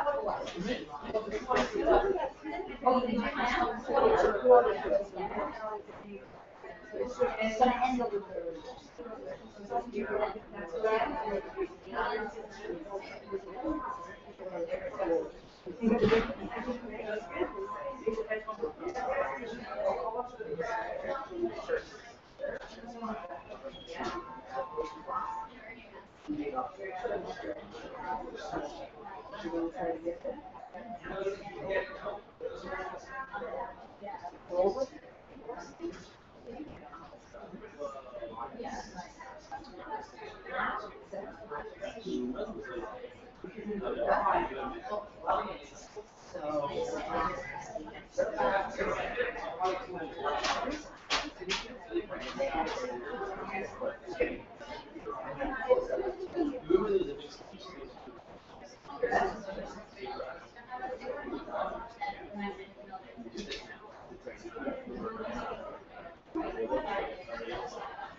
Little tiny.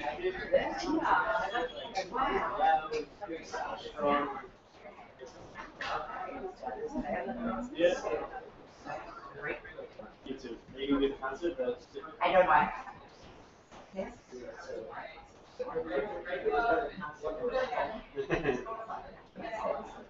Right.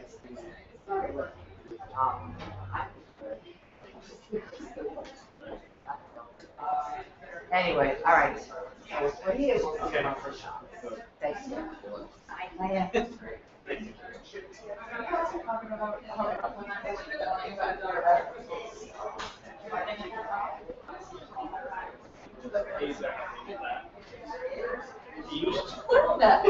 So I used to write. I love it. I took out the Adam. That makes it even better. Nice. What's wrong with the Siyata Dishmaya? I don't know. It's very nice. I don't know. I like this one better. It's a little more like from you. You know. Right, Yeah. I love it. It's great. Great chisel. Thank you.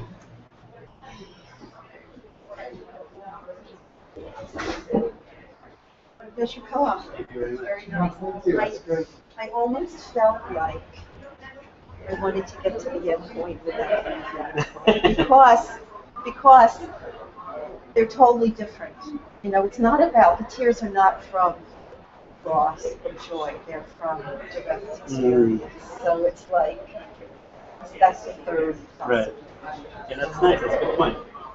So maybe that's perhaps part of my journey, is that I came to a lot of the spiritual material through kind of a more traditional education of Maharat. So I'm coming to it from that direction. And But I hear you. There's something about the mystical traditions that right. you know, sometimes I feel like all this study is very lovely and it's fine. But it's a bit obscuring. Right. I hear you. And the work that you're doing is wonderful. It's like the speed davening is just, Yeah. I mean, it doesn't give anyone a chance to have an experience of anything. I mean, you know, ideally you should daven and think about what you're davening and let it come in. But it's like, I like to, the metaphor I use, it's like people who daven that way. It's like there's a safe, and there's a combination to the safe. Unless they turn the tumblers exactly right, the safe won't open up. And that's their metaphor. You know, but I'm not sure I understand the metaphor, but it's very hard. It's getting there through effort rather than grace.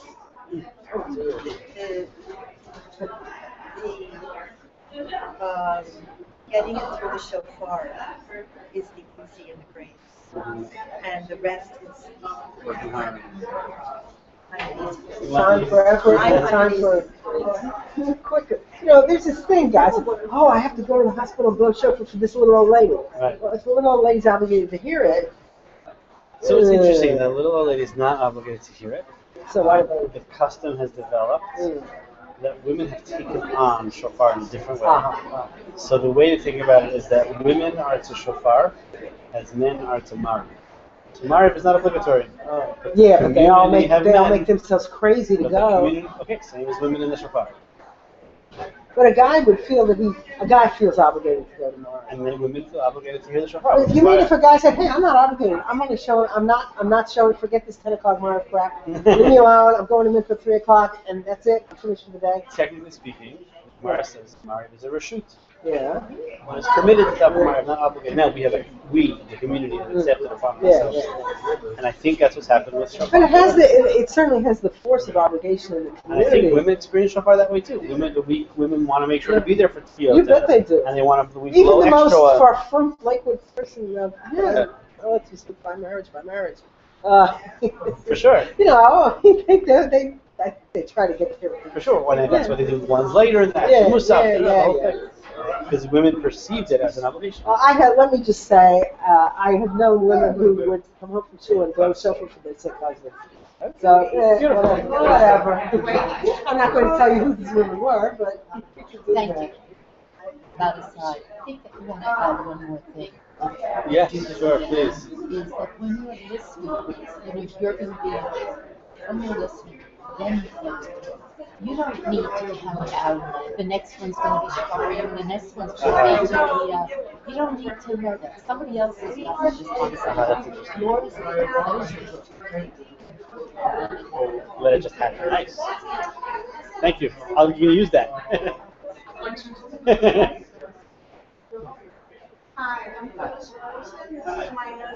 Hi, I'm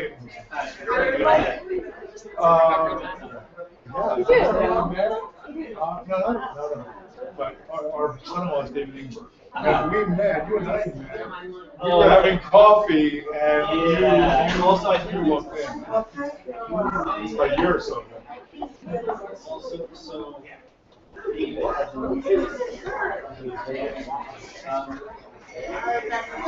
Right, it's People are bells. Right, right. Really bailed. It was lovely.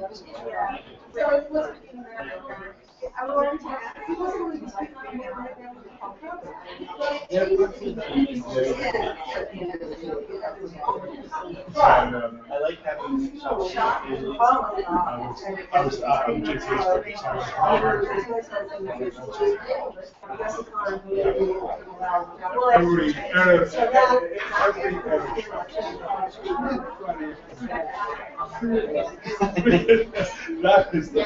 that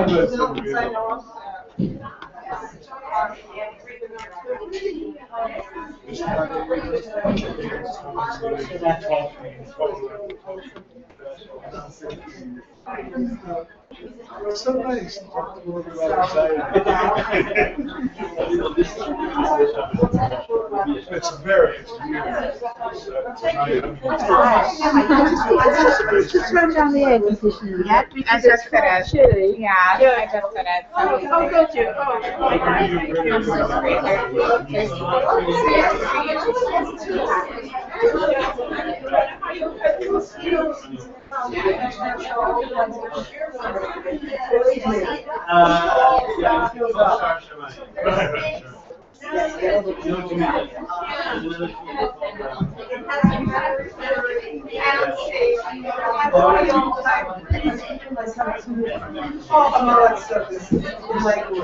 The rest of the stuff gets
No problem. No problem.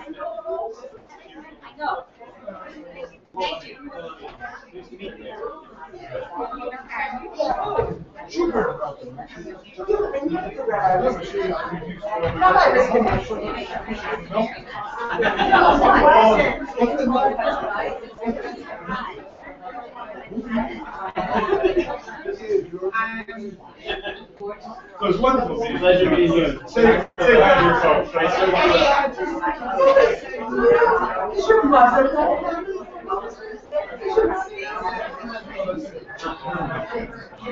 So if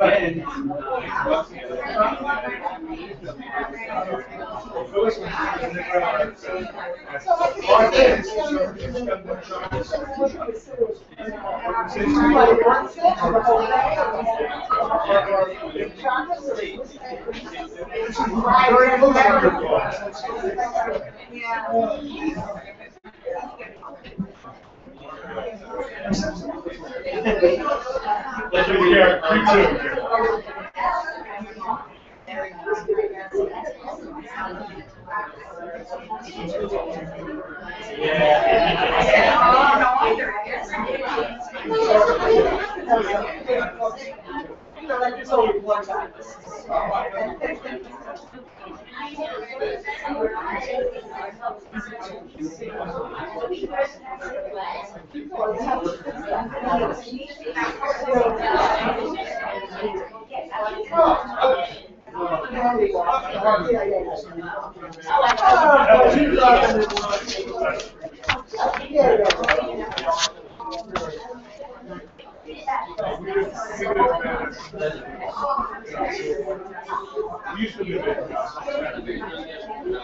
a good group. Enjoy. Good. Leave it. What did you speak about? It was, we talked about Tiota's tears, like Aim Sisra, the Tkiya versus Shmiya, the Bracha, and then I talked about Shmiya as the tool of really bringing an emotional experience. And I talked about Shofar's wordless prayer, and there's a good Chabot Halavavot from Bachya. Were you here for Judy's presentation? For the first half or so. What did she talk about? So she did like Akeidah Ishmael first, and then. What did you say about Eov though? I left with the Eov part. That's when I snuck out. It was mostly like setup. The Eov part seemed like a smaller piece. I see. All right. It's more about like reading Chaf Aleph and then Chaf Bet, Achar B'Ma'ela, that kind of stuff. I know what to do it because they. Is anybody here going to come at 3:15? I have no idea. No. I can start with something now, I guess. All right, folks. Let's. Want the microphone? I guess so. Yeah. People would come closer, make life a lot simpler. Actually. Want to give you Yeah, they need the microphone.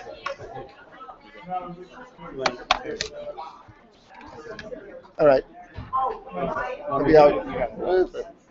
Maybe I'll start with some general things.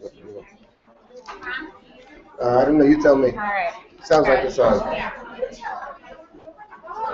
Is that good? All right, folks. Let's. I know it's a bit early. Let's start anyway. And people can move closer. It'll be good instead of. You can't come any closer. That's true. All right. This Yom Iyun is, of course, intended to prepare us for Rosh Hashanah. And the focus has been on the Shofar, which is the main mitzvah of Rosh Hashanah, and also the Tefillot of Rosh Hashanah, and the particular focus on the Akeidah. So I thought it would be a good thing for us to say something about the Akeidah. I know that Judy Kutzner spoke about it. I'm trying not to repeat what she said. I wasn't here when she spoke, so if I am repeating, just let me know. I'll say something else. And then to look at the section of the prayers in which Akeidah Yitzchak is mentioned. Let me begin by saying something about the prayers of Rosh Hashanah. Prayers including the Torah reading of Rosh Hashanah. The central, quite literally central prayer of Rosh Hashanah is to be found in the Musaf section. The Musaf section has three parts, three main themes that are unique to Rosh Hashanah. One is called Malchuyot, one is Zichronot, and one is Shofarot. These are the three themes of the service, and each one of them has a blessing. When I say three, we all know that these three blessings appear only in the Musaf service of Rosh Hashanah. In all the other services of Rosh Hashanah, we have 7 blessings, as opposed to 9. In other words, let me just back up a second. I know most of you know this, but I'm going to say it anyway. The way the Midah is structured is 3 blessings at the beginning, 3 blessings at the end. That's uniform. What's in the middle? So during the week we have 13 intermediate blessings, which is a total of 19. We call Shmona Esrei 18. There were once 18, but we have 19. And those are requests that we have in the middle of the Shmona Esrei. On all the other days, festivals, all the festivals with one exception, we have a grand total of 7 blessings. 3 in the beginning, 3 at the end, 1 in the middle. The one in the middle has a name. It's called Kedushat Hayom. The blessing, the text of the intermediate blessing that one blessing is an expression of the sanctity of the day. And that's true on Shabbat, that's true on Pesach, that's true on Shavuot, it's true on Sukkot, Shmini Atzeret, even Yom Kippur, in which the Musaf can go for hours, but it's one blessing, it's just one blessing. Which is B'Kadesh Yisrael v'Yom Kippurim, one blessing. The exception is Rosh Hashanah. On Rosh Hashanah we have 9 blessings. As I said, Malchiot, we have 3 beginning, 3 at the end. And we have the 3 intermediate blessings, Malchiot, Zichronot, and Shofarot. Those are the 3, special. Most special service, structurally the most special service that we have. The question, of course, one can ask, which effectively the Talmud already asked the question, why do we have 9 blessings on Rosh Hashanah? Why don't we have 10? Because in addition to Malchiot, Zichronot, and Shofarot, what happened to the normal blessing? Mekadesh Yisrael, in our liturgy, it's Yom HaZikaron. Blessing, we say all the other services of Rosh Hashanah. What happened to that blessing? So we should have 10 and not 9. But we have 9 because we actually are combining the blessing of the day with one other blessing. But the practice of the Jewish people has been for a very long time that we combine the blessing of Malchiot together with the blessing of Kedushat Hayom. Malchiot is God's kingship. So we combine the theme of God's kingship. God is king, king of the whole world. We combine that blessing in Musaf together with the blessing of Malchiot. So we have 9. Kedushat Hayom is included with the blessing of kingship. That itself, that's not, in the Talmud, that's not the only opinion. There's another opinion that we combine the blessing of remembrances with the Kedushat Hayom, but we don't follow that opinion. And the debate is not just an academic one. Presumably, the debate has something to do with the very day of Rosh Hashanah itself. That is to say, what is the basic theme of Rosh Hashanah? Kedushat Hayom is an expression of the sanctity of the day. The fact that we combine it with Malchiot, that's our practice, means presumably that the basic idea of Rosh Hashanah is God's kingship. That's the fundamental idea. It's a kind of enthronement day. It's a declaration that God is king. Having said all that, from the other side, what does it mean to say that God is king? Well, what does that actually mean? That's a big question. But I'm asking a more local question. What does it mean in terms of the structure of the service to say that God is king? What does the king do? What is God doing as king? So, it's a good question in general. It's funny, the Torah, which talks about the king, we read it a few weeks ago in the synagogue, tells us what the king's not allowed to do. Can't have too many horses, too many wives, too much money, can't take you back to Egypt. The Torah actually never says what the king does do. It leaves it up to the book of Shmuel to try to get some sense of what kings are supposed to be doing. In any event, the king, the primary thing that the king is doing on Rosh Hashanah is, as reflected in our service, because we have Malchiot, then we have Zichronot, and we have Shofarot. We'll focus this afternoon on Zichronot. There was an opinion that Zichronot is combined with the Kedushat Hayom, but it's interesting that in our liturgy, we are referring to Rosh Hashanah as Yom HaZikaron, which suggests to us that the idea of memory or remembrance is pretty important in conjunction with Rosh Hashanah. Now, what is the idea that God is remembering? We will be looking at this starting in a few minutes, together with the Akeidah, but what is the first thing we can say very simply, our first encounter in the liturgy with God remembering, Ata Zocher is how it's, Ata Zocher Ma'aseh Olam, Ufoked Kol Yitzurei Kedem, that the idea of God remembering is one thing in the beginning, which is what? Which is? Noach is mentioned later. Noach is mentioned, Gamet Noach B'Yavos, we'll get to Noach, but what is the theme? What does it mean to God? What does it mean to say God remembers? One word, basically. Ata Zocher Ma'aseh Olam. If you have the photostats, what do you mean you remember? What does it mean God remembers? God is judging. Judgment. The day of Rosh Hashanah is Yom Hadin. Yom Hadin, it's the day of judgment. Atazocher Maseh Olam. You remember, and then the text, glorious text, tells us what it means that God is remembering. It means that God is judging. God is judging individuals, and God is judging nations. Individuals, and all created beings, briot, and at the same time, God is judging the nations. Al ha-medinot bo ye'amer. God is judging Medinot. In fact, I'll tell you something interesting, that the word Medina itself, the word Medina, now with a state, in Medinat Israel, it appears in the Megillah many times. Just note, people are looking at the end of my Silber package, there's 2 pages to the end of your booklets. One is from Genesis 22, and one is from what we're talking about now, which is the Chronos. Right. It's in the packet. Right.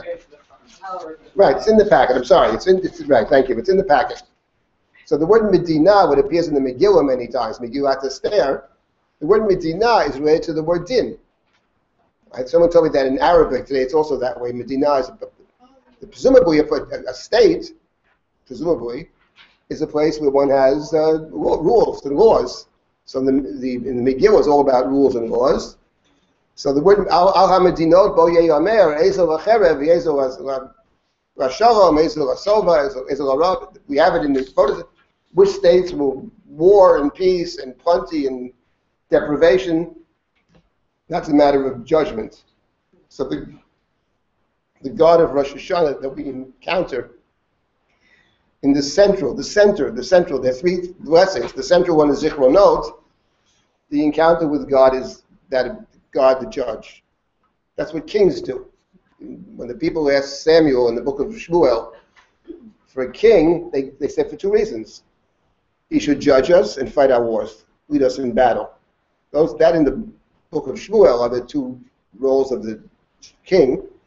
So on Rosh Hashanah, the king is first and foremost a judge. The nature of this judgment we'll see shortly.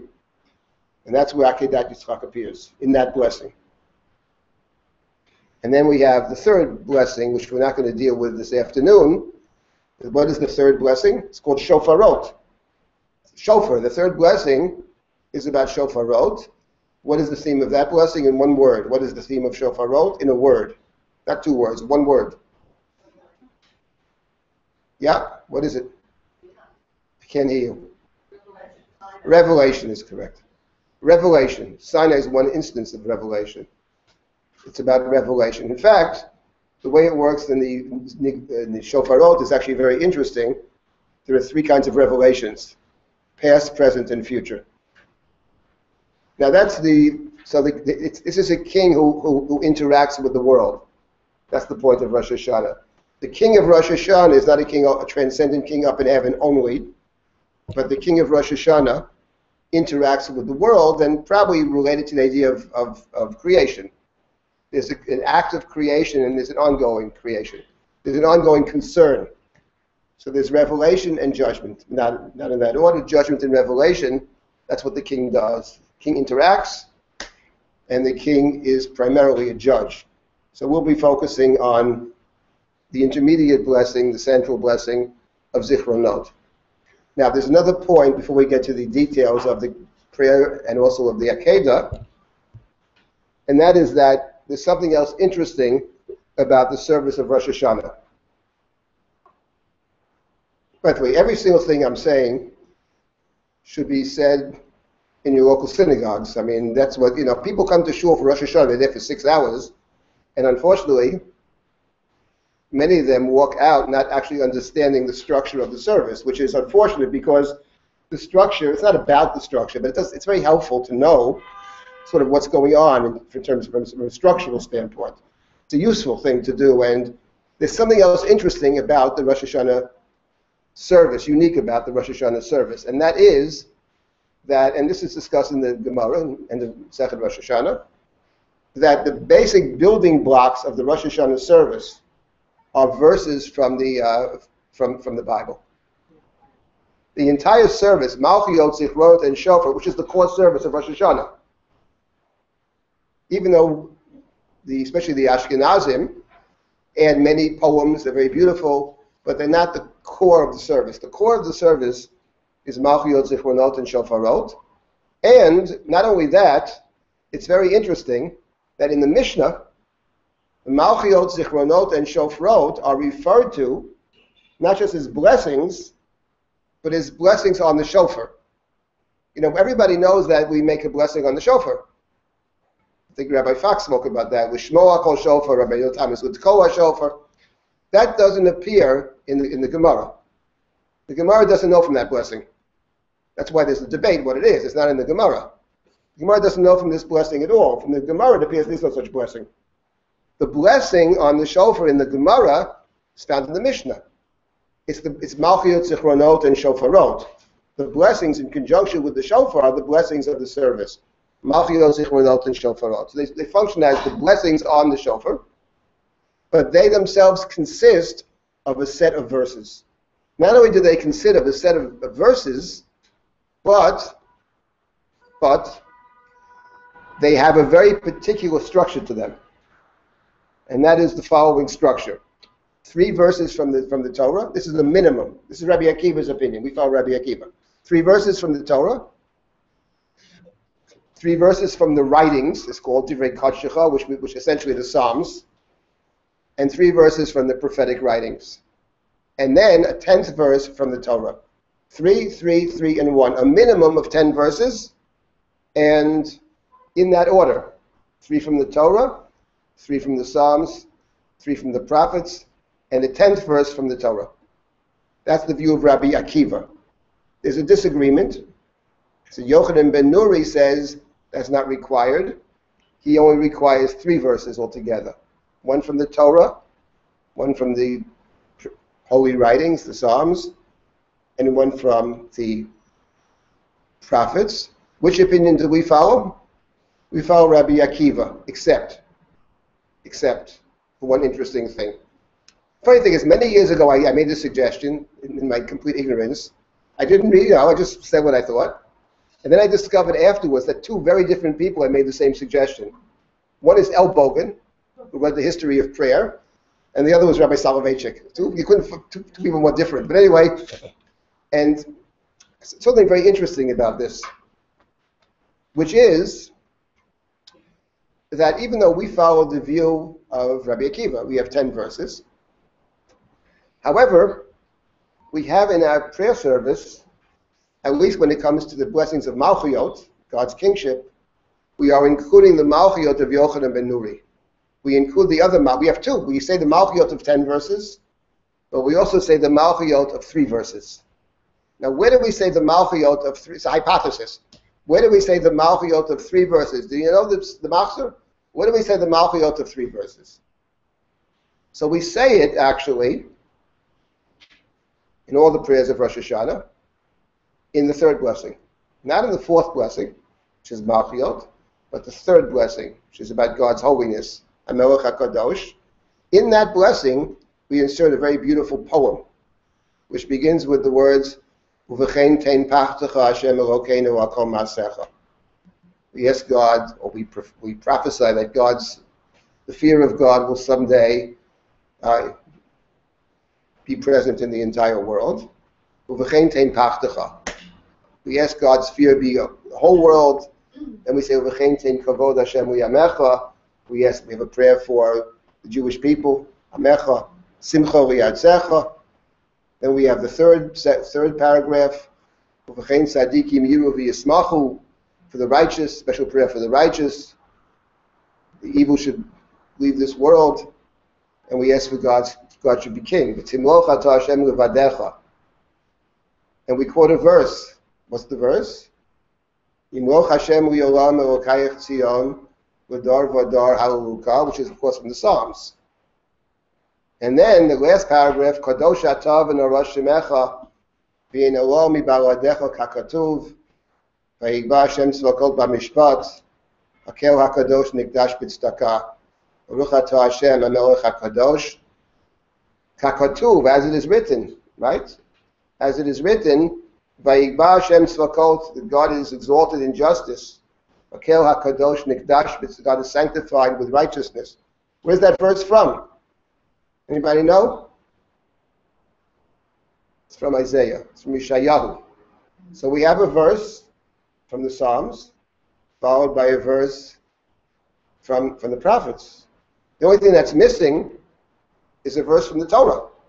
But it's actually very interesting that the section begins with the words uvechein. Very strange. Uvechein. Therefore, wait, uvechein. Uvechein. So therefore means so therefore. There's something coming before that's not there. We're missing something. What was there before? So I suggested that what was there before was a verse from the Torah. Yochanan ben Nuri's Malchiyos, a verse from the Torah. So then I said, many, many years ago, I wonder why it's missing, why they took it out. So someone in the audience made a good suggestion. I'll tell you why it's missing. It's missing for the following reason. It's missing because the Gemara already has problems finding enough verses for Malchiyot. We only have 3 times in the Torah that we can find the verses for Malchiyot, to the extent that the 4th verse from the Torah is what? What's the 4th verse of Malchiyot from the Torah? Okay, let me make a suggestion. Everybody should go home before Rosh Hashanah and look at the Machzor. What is the 4th verse from Malchiyot? It's the verse everybody knows, by the way. This verse you all know. There's not a person in this room that doesn't know this verse. Not one person. Shema Yisrael, Hashem Elokeinu, Hashem Echad, right? That's the 4th verse. But it doesn't say the word Melech. It's Kabbalat al Malchut Shamayim, but it doesn't say, because we have no other verses. We have to conscript the beloved Shema to get the 4th verse. So if we included Yochanan ben Nuri's pasuk, we actually be undercutting ourselves, we're preempting it. So therefore we took it out. It was basically for Rabbi Akiva. But V'chein Tein Pachto is so beautiful, how can you not say it? Very beautiful. So that's the Malchiyos of Yochanan ben Nuri. Anyway, so it's interesting that we have on Rosh Hashanah, it's very specific. It's essentially the currency of the prayer service is actually verses, biblical verses. Now, why is that so? We can hypothesize. Why is that the case? Why did they construct the service in this way? And my guess is the following: that since fundamentally Rosh Hashanah is about God's kingship, we are very reluctant to talk about God in general. Our tradition has grave misgivings about speaking about God. Actually, we have sort of conflict about it. On one hand, we don't want to. On the other hand, we do it all the time with our poems. So in talking about God, what the rabbinic tradition has handed us is a way to speak about God. The way we speak about God is by using God's language. And therefore, the entire service, because at the end of the day, it's about God's kingship. And so therefore, the text that we use on Rosh Hashanah, beginning with Malchiyot, is of course God's word, which is Torah, Nevi'im, Ketuvim. To make the point more sharply, if we think about the structure of the Musaf service of Rosh Hashanah, and we think about Yom Kippur, what on Yom Kippur is parallel to Rosh Hashanah? It's exactly the same place, right? Exactly the same place in the Machzor. On Yom Kippur, we say something different, something that's parallel. In each case, by the way, in Musaf, in the classical service, the Chazan asks permission to pray. Request in the middle of the service, as the raven praying for 2 hours. So he asking permission to pray. In the Ashkenazic rites, and even the Sfaradim also have permission to pray. Typically, Ochilo Lakel. Ochilo Lakel is a very short prayer with a particular nusach to it. It's a nusach of a request. Ochilo Lakel. That's the request nusach. Appears also in Shachris. It's a reshus. And then the Chazan starts Malchiyot Zichronot Shofrot. On Yom Kippur, exactly in the same place. What's parallel on Yom Kippur? What do you say on Yom Kippur? In the place that you say Malchiyot, what is it? Well, Esker's later. It's the Avodah. Starts with the Avodah. The Avodah, the service of the high priest. That's the reenactment of the high priest service. It appears precisely in the place of Malchiyot. And if you open up, you want to look at interesting, you want to study Goldschmidt, Daniel Goldschmidt in his Machzor, critical edition of the Machzor, he has several avodot. You see the avodah, the earliest ones, which are ancient, are essentially the earliest ones. Who knows how old? 3rd, 4th century. They are essentially almost verbatim. the Mishnayot of Tractate Yoma. The Avoda essentially is a recitation of even what we have, Amitz Koach or Atokonanta. They are the Mishnah. On Yom Kippur, you say the Mishnah. On Rosh Hashanah, you say it's Tanakh, actually Tachan, Torah Ketuvim Nevi'im. It's Tanakh. It's biblical verses on Rosh Hashanah. On Yom Kippur, it's the Mishnah. The point being very simple. Yom Kippur is not about God, essentially. God's a given. It's about us. Can we atone for our sins? Can we reimagine ourselves? Can we go back into our past and think about what we did wrong? Can we correct it? Take on all kinds of obligations? That's essentially Yom Kippur. It's the day of repentance. Slicha, Vidui. These are all Yom Kippur themes. They're absent on Rosh Hashanah. And Rosh Hashanah is not about us. It's a day about God. It's about living in God's world. That's Rosh Hashanah. We are living in God's world. That has implications for us, no doubt. But it's not directly about us. So on the day of Rosh Hashanah, which is a day about a recognition that we live in God's world, with implications, because we're being judged, we begin to think about repentance maybe, but it's not a day of repentance. So the text is God's text. Yom Kippur, which is our day, there the text is actually our text. Our text is the Mishnah, our collected wisdom, our insights, etc. That's what we bring to Yom Kippur. So that's in terms of the structure of Rosh Hashanah. The Malchiot, Zichrot, and Shofrot, they are essentially biblical verses. They are biblical verses, not essentially, that's what they are. And that's the service. 3, 3, 3, and 1. Why is it 3, 3, 3, and 1? Why isn't it 4, 3, and 3?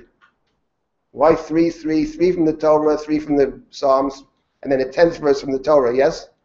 The answer, but it struck me that it's somewhat parallel to what we're learning about Shofar, that it was 30, 30, 30, and then 10. Well, 30, 30, 30, and 10 is one of the ways to divide, and that's true. That is true. There are many different ways to, if you have 100 sounds, right,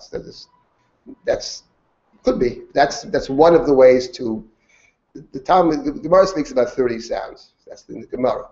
30 sounds of the shofar. Anyway, 9 sounds, which become 30. 30 become 40. 40 become 100. It goes on. That's the way all the things develop.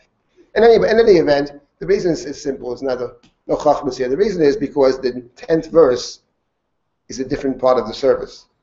The service each section consists of 2 parts. The first part is some kind of statement about God. God is king. We quote different verses. The 10th verse, however, in the case of Shema, or the other cases even more so, are embedded in the last part of that section, which is a request. So Zichrono talks about God's remembering. We'll see what that means. But the end of the paragraph is, oh God, Zachrenu b'zikaron tov u'fanecha, remember us for good. In the middle of that request, there's a verse. So the 10th verse is part 2 of the section. Part 1 is statements.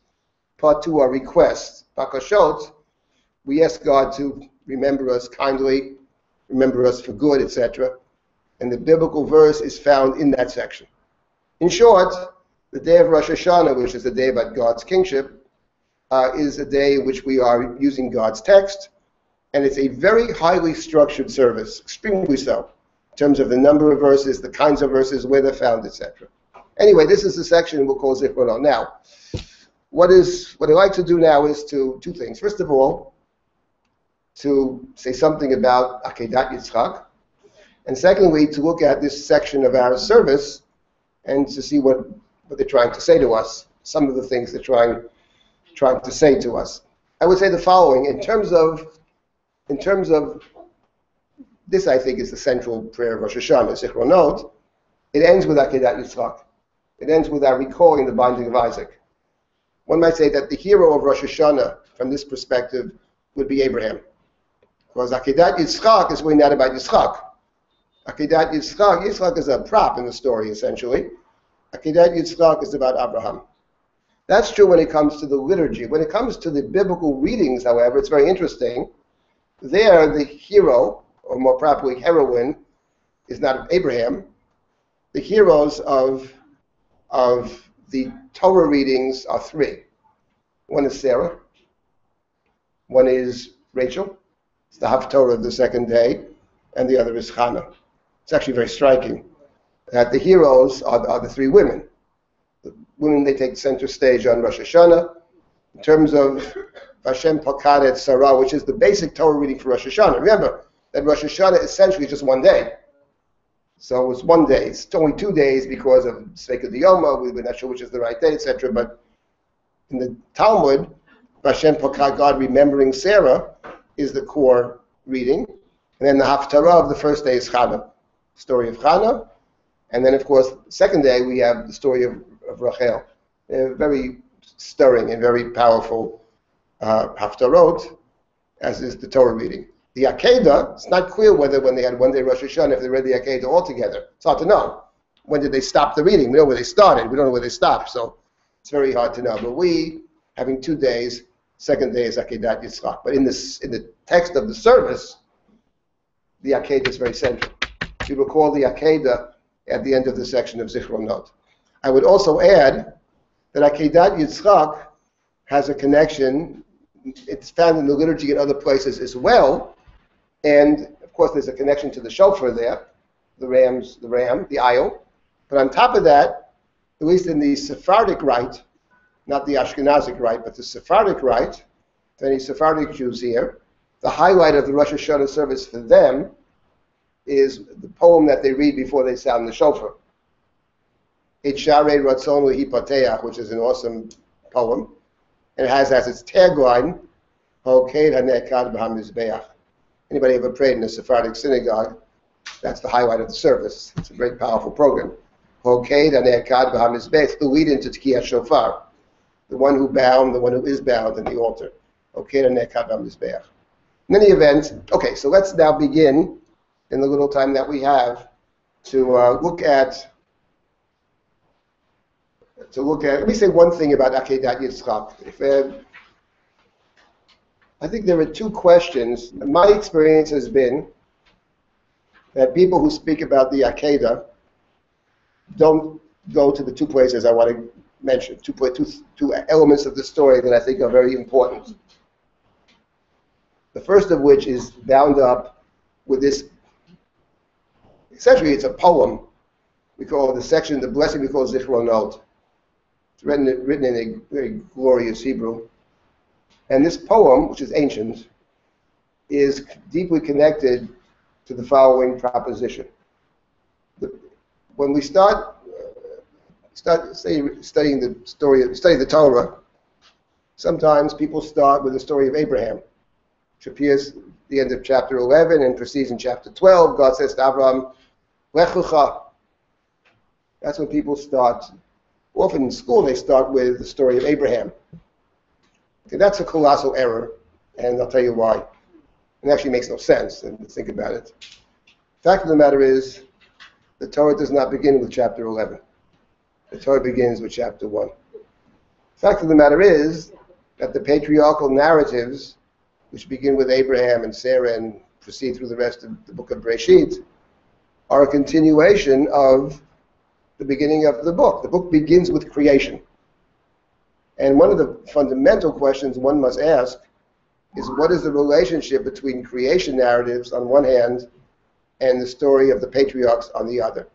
The book consists of 2 things. There's the creation story and the patriarchal narrative.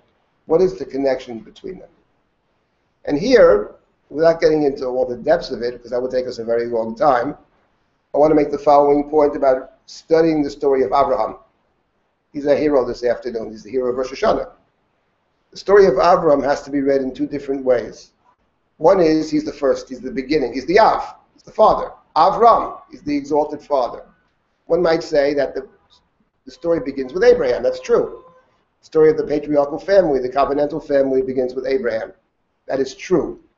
What is equally true is that the Abraham story is a continuation, I would say even a culmination, a completion of what comes before. And what comes before is the story of creation. If we think about it, to map it out in a very simple way, I would say the following. If you open up the Chumash, you see that the Torah begins with 2 different creation stories. First is chapter 1, and the next one is chapters 2 and 3. Whether the 2 contradict each other, whether they can live kind of peaceful coexistence with each other, what's their relationship, is a very good question. They're certainly different, that's for sure. And one of the core differences between the two of them, the core difference actually, is this.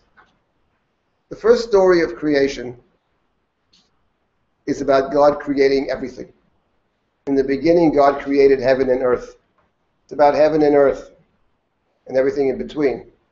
So that's what's described in chapter 1, this ordered creation of everything. That's chapter 1. That's creation story number 1. But in creation story number 2, it's not about God who creates everything. It's not about everything. It's very specific. In creation story number 2, it's about a particular place, Garden of Eden, Gan B'Eden Mikedem, in which God places God's beloved creation, which is the human being. That's what that story is about. It's about many other things as well. But at its core, it's about, I guess, what we would call sacred space, and the ability or inability for the human to occupy that space together with God. It ends with the inability, actually, of the human to live in that space together with God. The human being is banished from that space. Shortly thereafter, there's a flood which undoes creation. And then, what happens after the flood? So in the book of Genesis, two things have to happen after the flood. First of all, the world has to be recreated. One might say Genesis chapter 1 has to reappear. Genesis chapter 1 is creation of heaven and earth. The human being has been endowed with God's spirit, Tselem Elohim, etc. That's the first thing. And the one who accomplishes that in the Torah, who recreates the world, the agent of recreation, goes back into the world, who is told that the human being is still endowed with God's Tselem, is of course Noah. Noah goes back into the world. He's given all the commands of be fruitful and multiply and inhabit the earth and subdue the earth. And he's also given some rules, some laws. Whoever sheds the blood of a human, by the human shall blood be shed. Why? Keep it Tselem Elohim asar ta'adam, for the human being is endowed with God's spirit. The expression Tselem Elohim is found at the end of chapter 1. So Noah essentially redoes the first creation narrative. But what he doesn't do is redo the second creation narrative. Noah does not connect to, discover, recover, or occupy sacred space. That's left up to the next character of the Torah, which is Abraham, and in two different ways. The first is the first command to Abraham of Lech Lecha, which is chapter 12. Go to the place that I will show you, right? And in which I will appear to you. God appears to Abraham in chapter 12, I believe it's verse 7. That's the first time. That's the first Lech Lecha. And even more so in the second Lech Lecha, the second time he has the command of Lech Lecha. I believe it's the only two times in the Bible that that expression appears, Lech Lecha. And the second time is chapter 22. That's once again a command to go to the place that I will tell you. First is the place that I will show you. And the second command, the place to which he is directed, is Har Moriah, the place of the altar, the sacred space. The holy space within the holy space. That's what Abraham. So Abraham essentially has discovered or recovered or uncovered, one might say, the alternative space. It's not the Garden of Eden, to which you can never go back. It's the alternative to the Garden of Eden. Can't go back to Eden, for a simple reason that Eden's not a place of people that have knowledge. It's only a place of people that don't have knowledge. Once you have knowledge, you can't go back there. But you can discover an alternative sacred space. In short, that second story, which is Akeidah Yitzchak, is, one might say, the culmination of the creation narrative. The creation narratives, because there's about the two creations, but those two are then undone.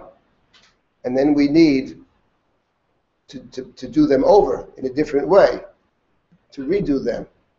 So the one who redoes the first piece of it, creation narrative number 1, that's Noah. But the one who does creation narrative number 2, and in two different ways, is Abraham.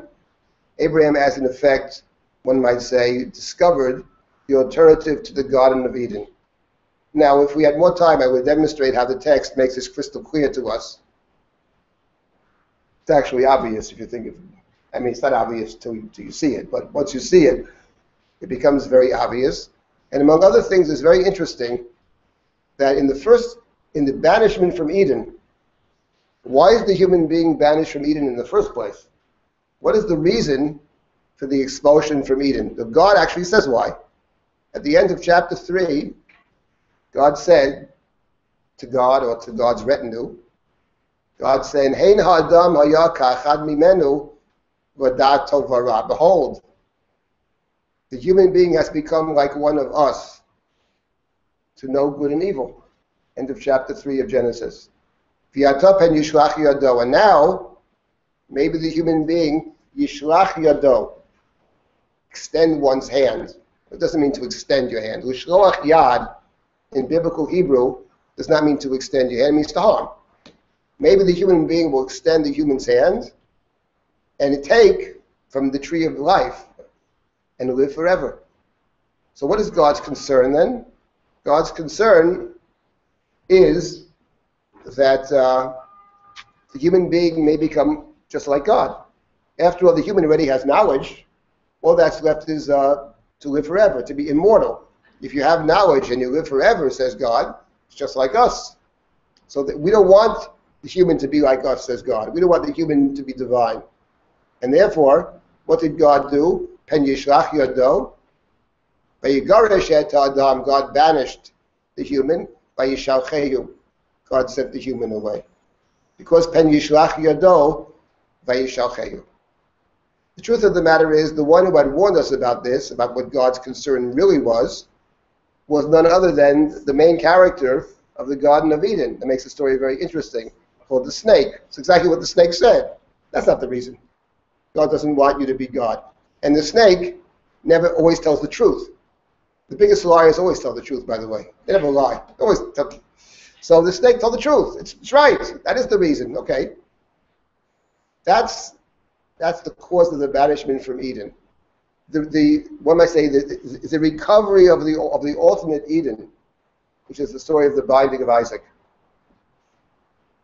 What is the moment in the text that we know that Abraham will in fact secure that place? The moment we know that he will not have to sacrifice Isaac, because if he sacrifices Isaac, then he gives up his future. That's what the story is about. Forget about killing Isaac. Then he renders himself, he enters into oblivion. He's already sent away Ishmael, so he's not around. The future depends, Avram, great father, depends on some kind of successor. He's unhappy with all the other choices. Not Eliezer of Damascus, not Lot. There's only Isaac. And the angel calls down to Abraham from heaven. What does the angel say? Al tishlach yadcha el anar. Al tishlach yadcha. The text connects us to the first story. Al tishlach yadcha. Do not sacrifice Isaac. And Abraham then understands, but you told me before to sacrifice Isaac. How can we reconcile the contradiction in God's command? Abraham intuits at that moment that there's a way to reconcile God's contradiction. That on one hand, Isaac is to be sacrificed, and on the other hand, Isaac is not to be sacrificed. Abraham's understanding, his resolution of the contradiction, is there must be something that simultaneously is Isaac and is also not Isaac. And what is simultaneously Isaac and not Isaac? The answer is sacrifice. That's the idea of sacrifice. The sacrifice is me. By the same token, it's not me. And Abraham picks up his eyes and sees, the text we have is achar, behind him. How can you see behind you? You can see behind you if you know it has to be there. He intuits at that moment what God is actually saying. It doesn't have to be told. It doesn't need a Shulchan Aruch at that moment, because he understands, he's in sync. And when you're in sync with somebody, they don't have to tell you anything, because you know what they want if you're really in sync. And Abraham is at that moment in sync. He's arrived at a place of true autonomy, but autonomy which is a function of a deep understanding. That's how he reconciles the contradiction. He understands the meaning of Al tishlach yodcha el anar, and that's the moment that the covenant is affirmed. And the covenant is affirmed means, what does it mean to be covenantal? What does it mean to be covenantal in the Torah? What does it mean? Stuff is so basic, by the way. It means to be immortal. That's what it means. It's an immortal relationship. It extends beyond himself. And what is the moment that Abraham actually achieves the measure of immortality? That's what the Torah wrestles with. How do you achieve, what is the first step towards achieving immortality? That's right. When he's ready to give up his future. It only happens in the Torah when you embrace your own mortality. When you embrace it fully, which is what he does. If he sacrifices Isaac, he becomes very mortal. He's consigned to true oblivion because there's no future. He has to embrace that. He has to accept it. And the moment you accept it, it leaves open the possibility of covenant. And covenant means an ongoing relationship. That's the point at its core of the Akeidah. In that deep sense, actually, there's a relationship between the binding of Isaac and the story of the Garden of Eden. If you want to be divine, you're expelled from the garden. You can't enter into a relationship, because it's not a relationship of equals. Because if there's any one truth, one core teaching of the Torah is this disjunction between the human being and God. Human being is not God. No human being is God. Moses isn't God either. He was 120 years, which is the number of years the human lives in Genesis, 120. He's a great human, but that means he's not God. If he's a great human, it means he has failings, because human beings have failings. The greatest with his failings. You have to embrace that. If you embrace it, then you can be covenantal. But that's the core text that lies behind the davening of Rosh Hashanah, certainly the intermediate blessing. That's the first point. And failure to read, maybe what the methodological failure is, that naming names. I have to name names because I've never seen a single person actually who understood this properly. If you don't read the Abraham story properly, that is, you have to read it two ways. I often tell the following story. Many years ago, some people in this room don't know this, we had a thing we called records. You had to put it on one of these record players, turned exactly, and there was the records, you heard music. Now it's back in, vinyl is in apparently now, but anyway, in those days, so I had a very dear friend of mine, still is, he knew I loved classical music, and he sent me one of Mozart's piano concertos, number 24, a great piece. Clifford Curzon, a great recording. Anyway, so I had this, I was very grateful. So they used to have, at the back of the record, they had these jackets, you could read about the piece. So, unbelievable. So I read, it said the following thing about Mozart. It said that Mozart actually made many innovations on the music of, on the Baroque music, especially of Bach. And I read this, I said, what? I grew up in a house that we lived with classical music. Mozart was the who came before Beethoven. That's how I grew up as a kid. There's Beethoven, we love Beethoven. Before him there was Mozart. And now I read this jacket that said that Mozart is playing out of Bach. So I played the music. And you know what? I heard Bach. Actually heard Bach. I had never heard this before. This was a deep insight for me. And why do I mention this? You read the Abraham narrative. We are reading it as Abraham. He's before Isaac. He's before Jacob. That's the Mozart before Beethoven, Lahavdil, right? But there's another way to read it. There are 10 generations from Adam to Noah, and there are 10 generations from Noah to Abraham. He's not the beginning. He's the end. And the one who understood this in the deepest way was the anonymous author. It's called Tiyata de Beirav, of the liturgy of Rosh Hashanah. This is an ancient text. Tiyata de Beirav. It's identified with the house of Rav, first generation Amora, who writes the liturgy for Rosh Hashanah. Rosh Hashanah is a day of creation, Hayom Harat Olam. And in this central text, there are three characters who step onto the stage. The third of whom is Abraham, the second of whom is Noah. Noah actually appears in the service. And the first is Adam. Now let's take a look at this. Anyway, that's one point about the Akeidah. Now I'll get to a second point about if we have time, a second point about the Akeidah if we have time later on. I'm not sure we'll get there. In any event, let's first look at, because we are saying this on Rosh Hashanah, let's look at the Zichronot. Okay, let's very carefully, we'll read through this. I have a lot of questions. Okay? We'll learn this together. This is on page 158, and you all have it in the packets. If you don't have one, share it. Very important to see the text. Begins, Ata zocher masei olam, ufoked kol yitzurei keder. You remember, this translation, masei olam, they translated what was wrought from eternity. Ufoked, they translate, are mindful of yitzurei kedem, things formed mikedem, from old. First line, actually interesting. I'll ask you a question. By the way, in terms of the verses, the Gemara says that when you talk about remembering, you have to use all the verses that are cited. We haven't been up to the verses yet, but first is a statement. And in the verses, you have to have the word remember in the verse. In the section of remembrances, the word remember. So the Gemara asks the following question: which word means remember? So the word zocher, lizkar, is to remember.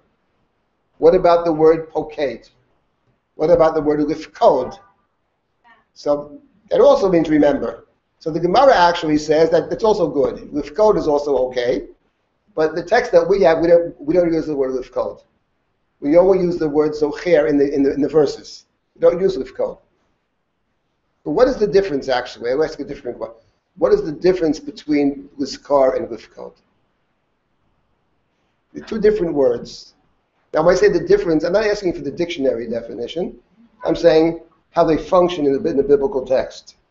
How does lizkar function for the most part, maybe always, and lifkod? Lifkod is a very interesting word. Okay. God also does something lizkar. Vayizkar Elohim et Rachel, vayiftach et rachma. When it comes to Rachel, it says that God remembered. When it comes to Sarah, Vashem Pokadet Sarah Kasher Amar, it's the Torah reading for the first day of Rosh Hashanah. But it strikes me that yes.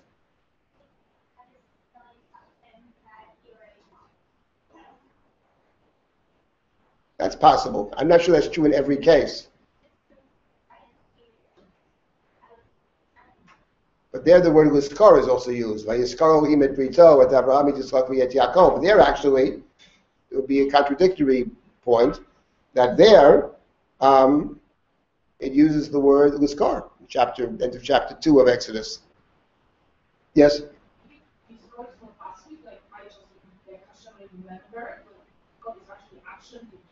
Okay, that's similar. That's a similar point that was mentioned before. You mentioned that point.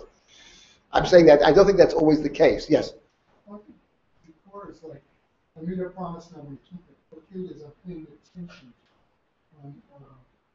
I'm kind of I'm not remembering something that I said to do, but I'm not focusing on it. I'm not sure that's accurate. I don't know. I have to check that out. It's interesting. My gut tells me that's not the case. Yeah? So that lifkod has more to do with paying very careful attention, not just remembering, but very careful attention, exactly what I have to do. I mean, we say the following. The word lifkod has many meanings. Lifkod has a range of meanings. It can mean to count. It means to count. It can mean to remember. It can mean something else, which is to judge, actually.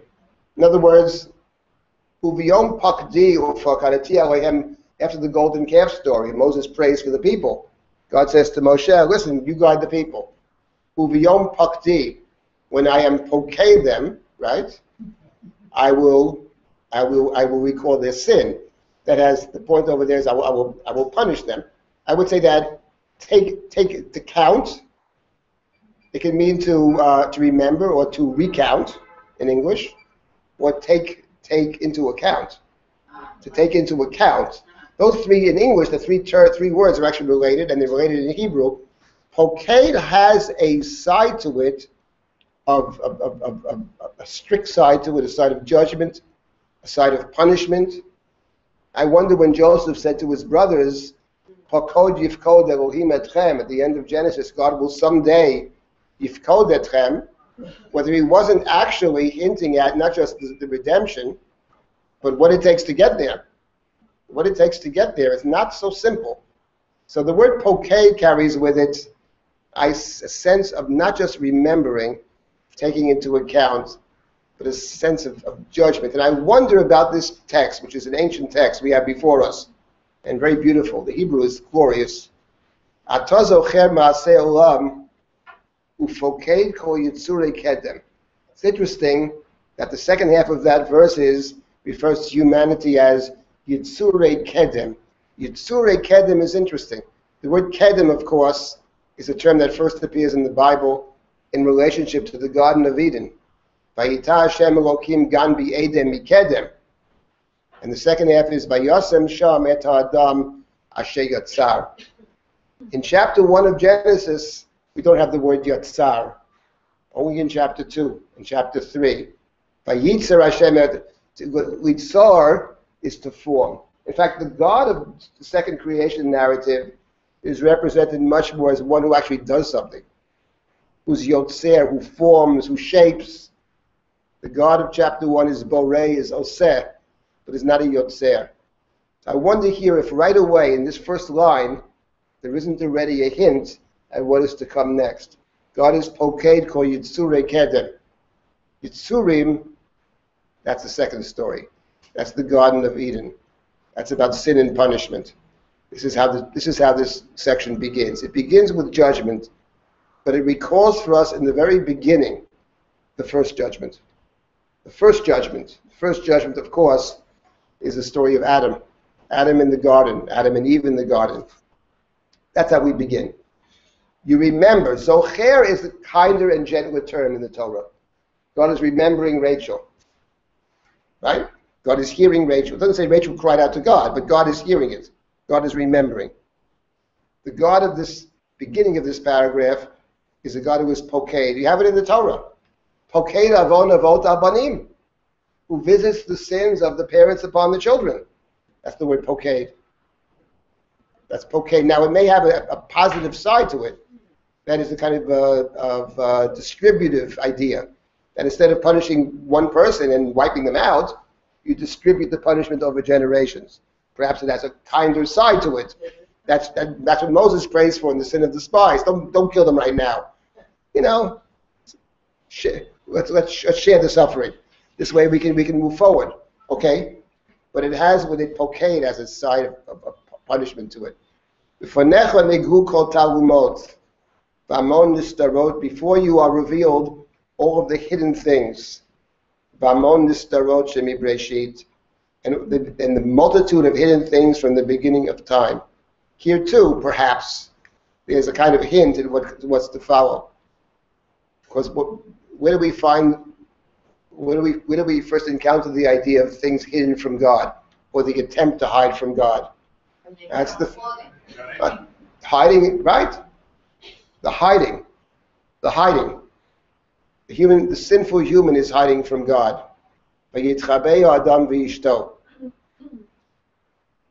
Perhaps the hiding itself is the sin, as the hiding who we really are. In certain circles, that the hiding is a grave sin. I'll tell you in which circles the hiding is a grave sin. We have a lot to learn from these people. These are recovering addicts. For them, the hiding. The first step is to be honest with. You have to be honest who you are. The hiding is the sin. Because if you're hiding, you never go anywhere. The only way is brutal honesty. There's no other way. That's the first thing Adam did. That, from that perspective, the hiding itself is problematic.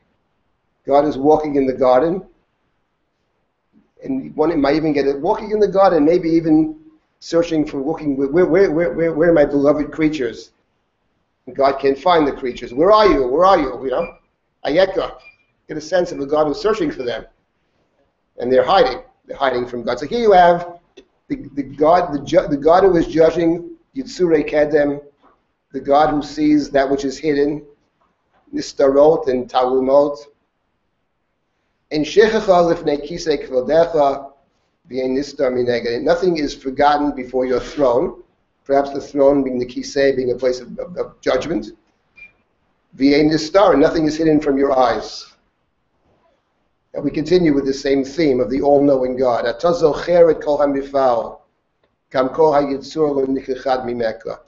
You know all that which has transpired.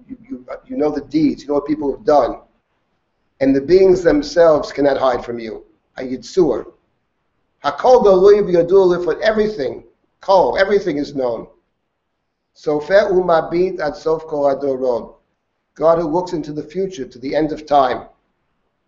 Ki tavi chok zikaron v'hipaked kol ruach b'nafesh v'yizacher ma'asim rabim v'amon briot v'yein tachlit.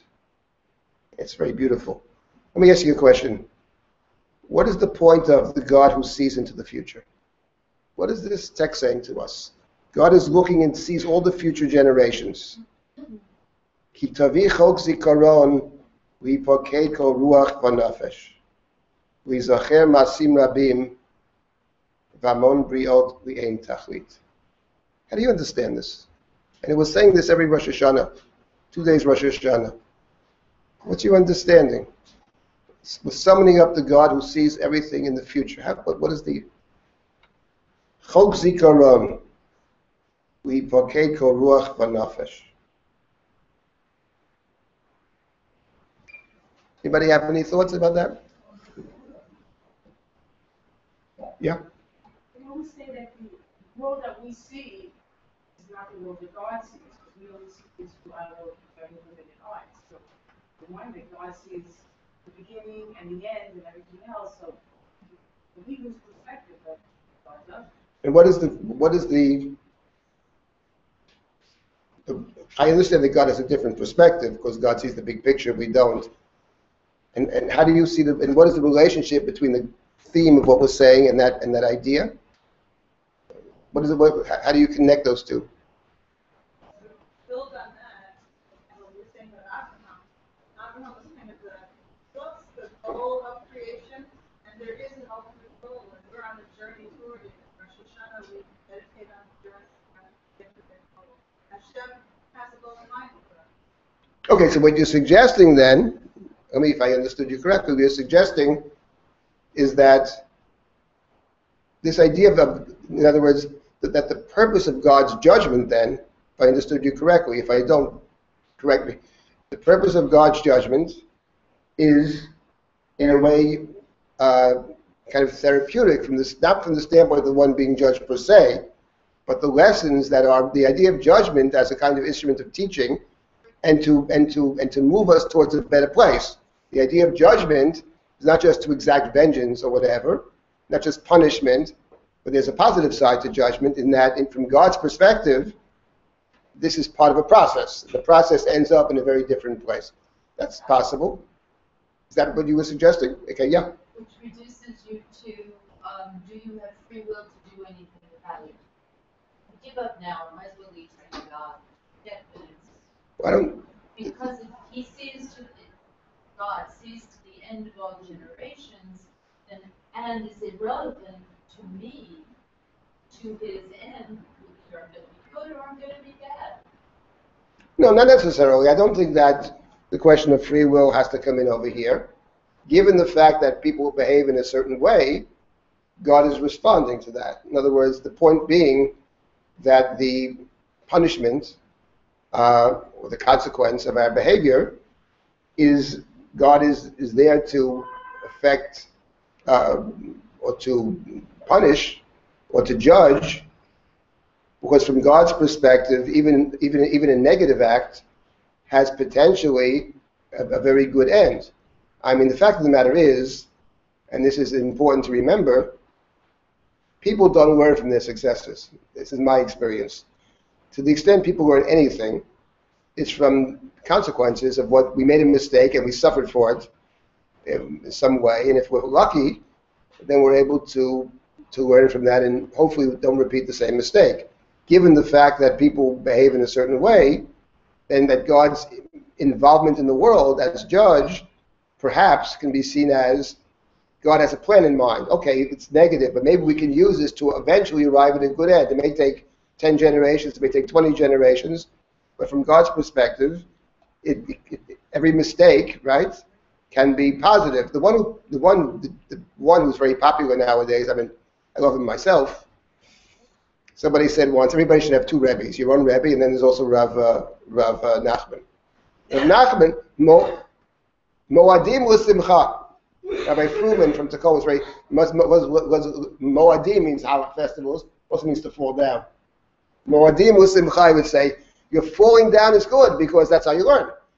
Every falling down has potentially the opportunity, if we see it that way, to move us into to be stronger in the future. So that's only one way to read it. That's not the way. Let's say there's another way to read this, which is the way I used to read it. I like this very much. Yeah. What is the other way? Could it be? Am I supposed to take optimism if the covenant means an ongoing relationship, and God sees to the future? Not only to distinguish God from me, I can't see the future when they say God sees the future, but am I supposed to take optimism that there is a future? Because I know from reading Bereshit that even after God so lovingly and exactly created the world, in chapter 9, it's gone.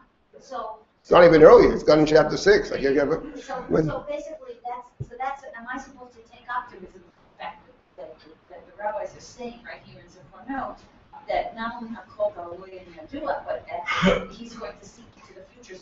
So I'm asking, is that an optimistic thing? Because God would make a covenant to have an ongoing relationship with something that isn't ongoing. Right. I don't think that your optimism is good. I don't think that this text per se, we're up to the covenant yet. The covenant is the main theme of the blessing. Baruch atah Hashem zocher habrit. But I don't think we've quite yet arrived. Maybe there's a hint at it, but I don't think we've arrived there quite yet. I think that there is another way to read this, which is the way I used to read it. I like this better, actually, but the way I used to read it is, and Rabbi Soloveitchik suggested, that it means something else, which is that God sees the future. In other words, when you do something wrong, it has consequences. Let's say you malign somebody. Oh, I feel bad about it. I shouldn't have done it. Okay. But that person's reputation has been damaged. Well, you can't take it back. You know what I mean? It's like when they write about Israel. They condemn Israel on page 1, they retract on page 37. You know what I mean? Okay. But you can't take it back. The fact of the matter is that that's Rabbi Soloveitchik once said, why on Yom Kippur do we say Yizkar? Saying Yizkar on Yom Kippur, prayer for the dead. In the classic sources, Kaper Yamcha Asher Padita. God, forgive the people you have redeemed. Kaper Yamcha, those who live. Asher Padita, those who have died. Why did the dead require atonement? The dead, they're not doing anything wrong. That's not true. They're not doing anything wrong today. But when they were alive, they did many things. Those things live beyond us. They continue. What we do has consequences. So therefore, in talking about God's judgment, says God is seeing every person, God is also seeing the future. God understands. We don't. But God understands that when you did X, do you know how many lives you've changed when you did X? On the other side, you know how much good you can do in this world. If you do something good, continues to do good. But from the standpoint of judgment, that's the way he always understood it. So Fer Marbita Sof Kol Adorot is part of the indictment. We think we're just doing this today. Okay, tomorrow morning, new day. Not the case. Because it has deep consequences for all generations for the future. That's his understanding. It's part of the judgment. Anyway, now we come to the next line. Mereshit kozot hodata, umilufanim otagilita.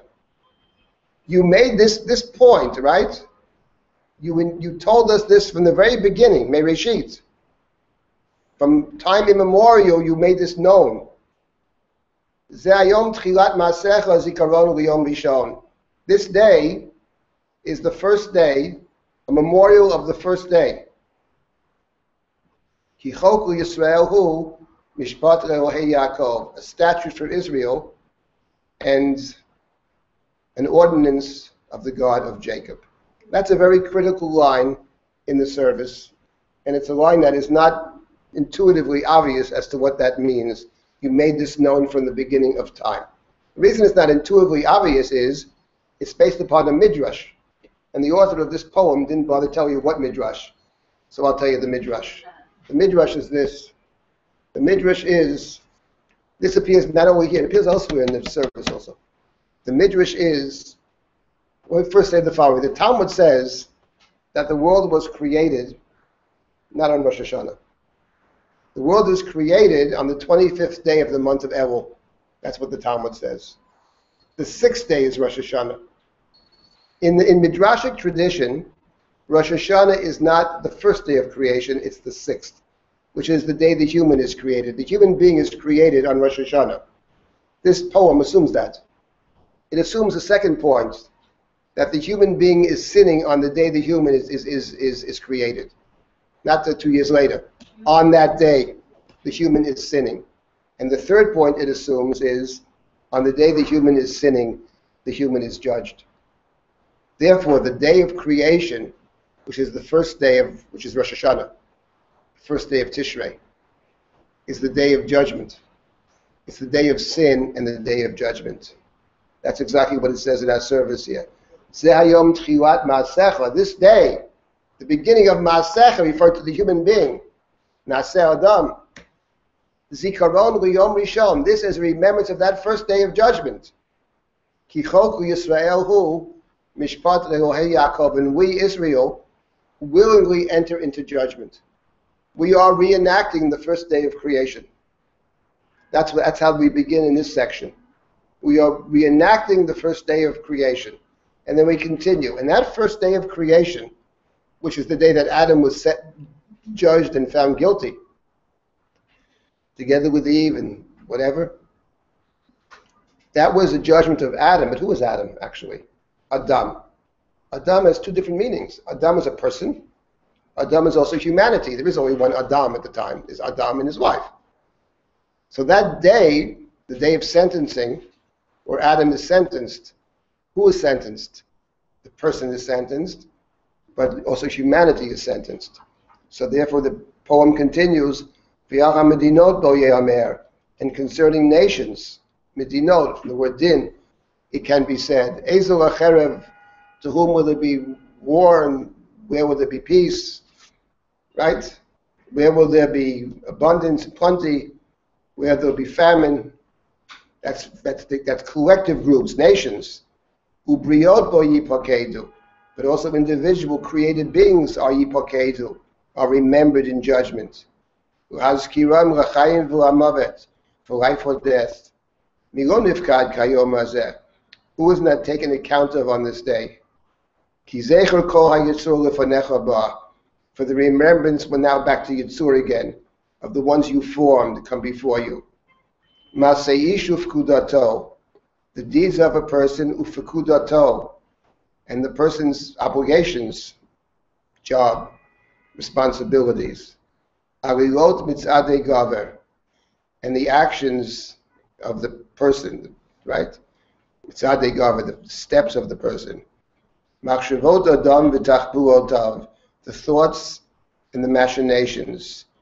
V'yitzrei ma'alei ish, and the impulses. The word awesome is an overused word, but this is what it says. And the poetry is so beautiful. In short, we are all doomed because we'll stand before a judge who knows everything, all our rationalizations, our impulses, knows us better than we know ourselves.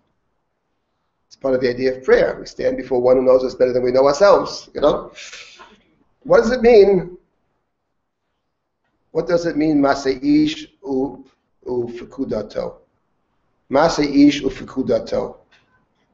Here we have a theme of Rav Kook, which is deep in Chassidut, actually. Rabbi Soloveitchik also picked this up to some degree. But in Chassidic thinking, it's one of the core ideas. Maseish ufekudato, a person's deeds and a person's pikudah. Pikudah is an obligation or a task. That in this world, we have responsibilities. Then there's also, everybody has their own task. Everybody has something that they're good at. They were born to do so-and-so. Everybody's different. And then the question becomes, forget about everything else, Am I doing the thing that I should be doing? Am I exercising my abilities in the way that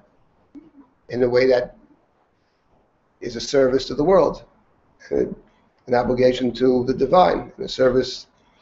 That's Pekudato. That's what God knows. God knows every person can do something. Everybody's in a different place.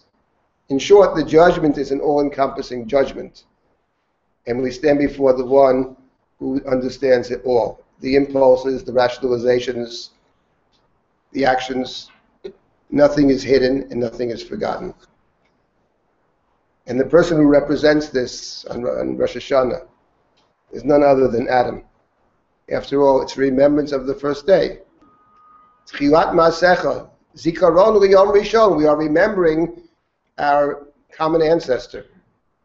We all have the same ancestor, the first human being, Adam. This was the day of his judgment. His day of creation is the day of sin, is the day of judgment. In this text, the text is not Pollyannish about human beings. The human being is sinning on the first day. So the question now becomes, as we study this, what hope is there actually? How do we escape the judgment on Rosh Hashanah? And here we come to a very important line, one of the turning points in this service. Ashrei yish lo yishkocheka, uben adam yitamitz bach, ki dorshecha u'yolam lo yikoshelu, v'yikomu l'netzach kol hachosim bach. Happy is the one who doesn't forget. Happy is the person who doesn't forget God. Happy is the person who strengthens oneself in God. Sometimes you look around and you find no support from other human beings, from community, from friends, family. Sometimes you strengthen yourself in God. You remind yourself what your mission is. Ki dorshecha, those that seek you will not stumble. Here we come to a very important word. One of my favorite words, the word Drisha actually is Ki dorshecha. This is one of the turning points of the service. Dorshecha lo yikoshelu. Who are dorshecha? What does it mean to be doresh? Doresh Hashem. Tishuni v'chyu. V'shichno tidrishu v'atashama. What does it mean lidrosh? Lidrosh has two meanings in biblical Hebrew. The poem picks up on both meanings. One is the word lidrosh, drisha v'chakira. It means to study something very intensively and very deeply and very carefully. The judge has the obligation in a serious matter to look into it very carefully. Lidrosh v'lachkor, drisha v'chakira. That's one meaning of lidrosh, to study something. But the word lidrosh has actually another meaning, and that is to search. Livakesh. Lidrosh and livakesh are two terms that are similar, not identical, but similar. Happy are those that are doresh. Happy are those who seek out God. Fortunate, not happy. Fortunate is the one who seeks out God. Dorshecha. Because if you seek out God and don't forget God, then the poem says, Ki zecher kol masim lefanecha ba. God remembers all the actions. But atad doresh masei kulam, God is a doresh. And suddenly it takes on a different meaning. It's not about a judge who simply sits there like a computer counting out the pluses and the minuses, this kind of divine scorekeeper. But atad doresh masei kulam, suddenly there's almost a human side to this. God is seeking them out. Not everybody is the same. Those who seek out God are sought out by God. And what is the example of somebody who is seeking out God and God seeks this person out? That's the next line. You remembered Noach in love, with love. So it's not the objective. The key word is bi'ava, because Noah was a righteous person. And therefore, God doesn't respond to the Noachs of the world the way God would respond to somebody else. Batifkedeyu b'dvayishua v'rachamim. Batifkedeyu was interesting over here. Could be remember, could be redeem. God didn't just remember Noah, right? God saved Noah. with words of redemption and mercy, inasmuch as God brought the flood upon the whole world to destroy them because of their evil deeds. However, in the 2 lines later, Zichron Noah lefanecha Hashem Elokeinu, the memory of Noah came before you. So onto the stage of Rosh Hashanah, very unlikely person.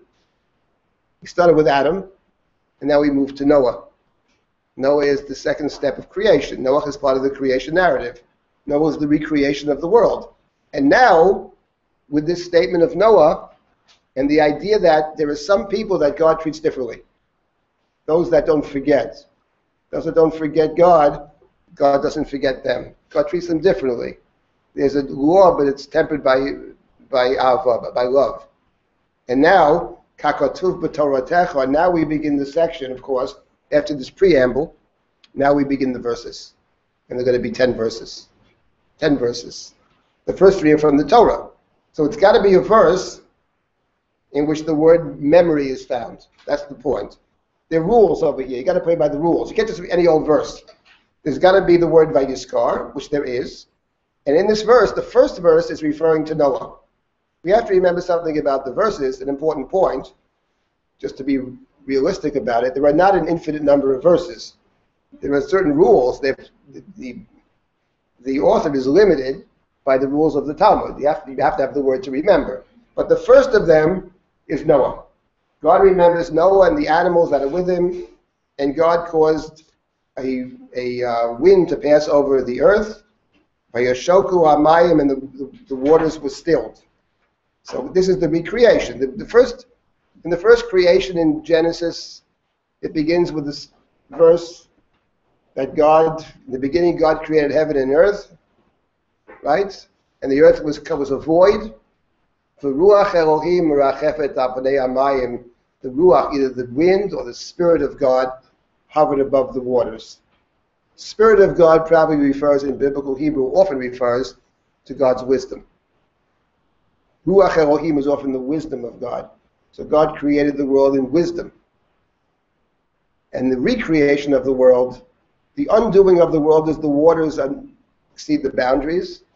And now, the beginning of the second creation is the waters are stilled. Vayashoku hamayim, once again, we have Ruach Elohim.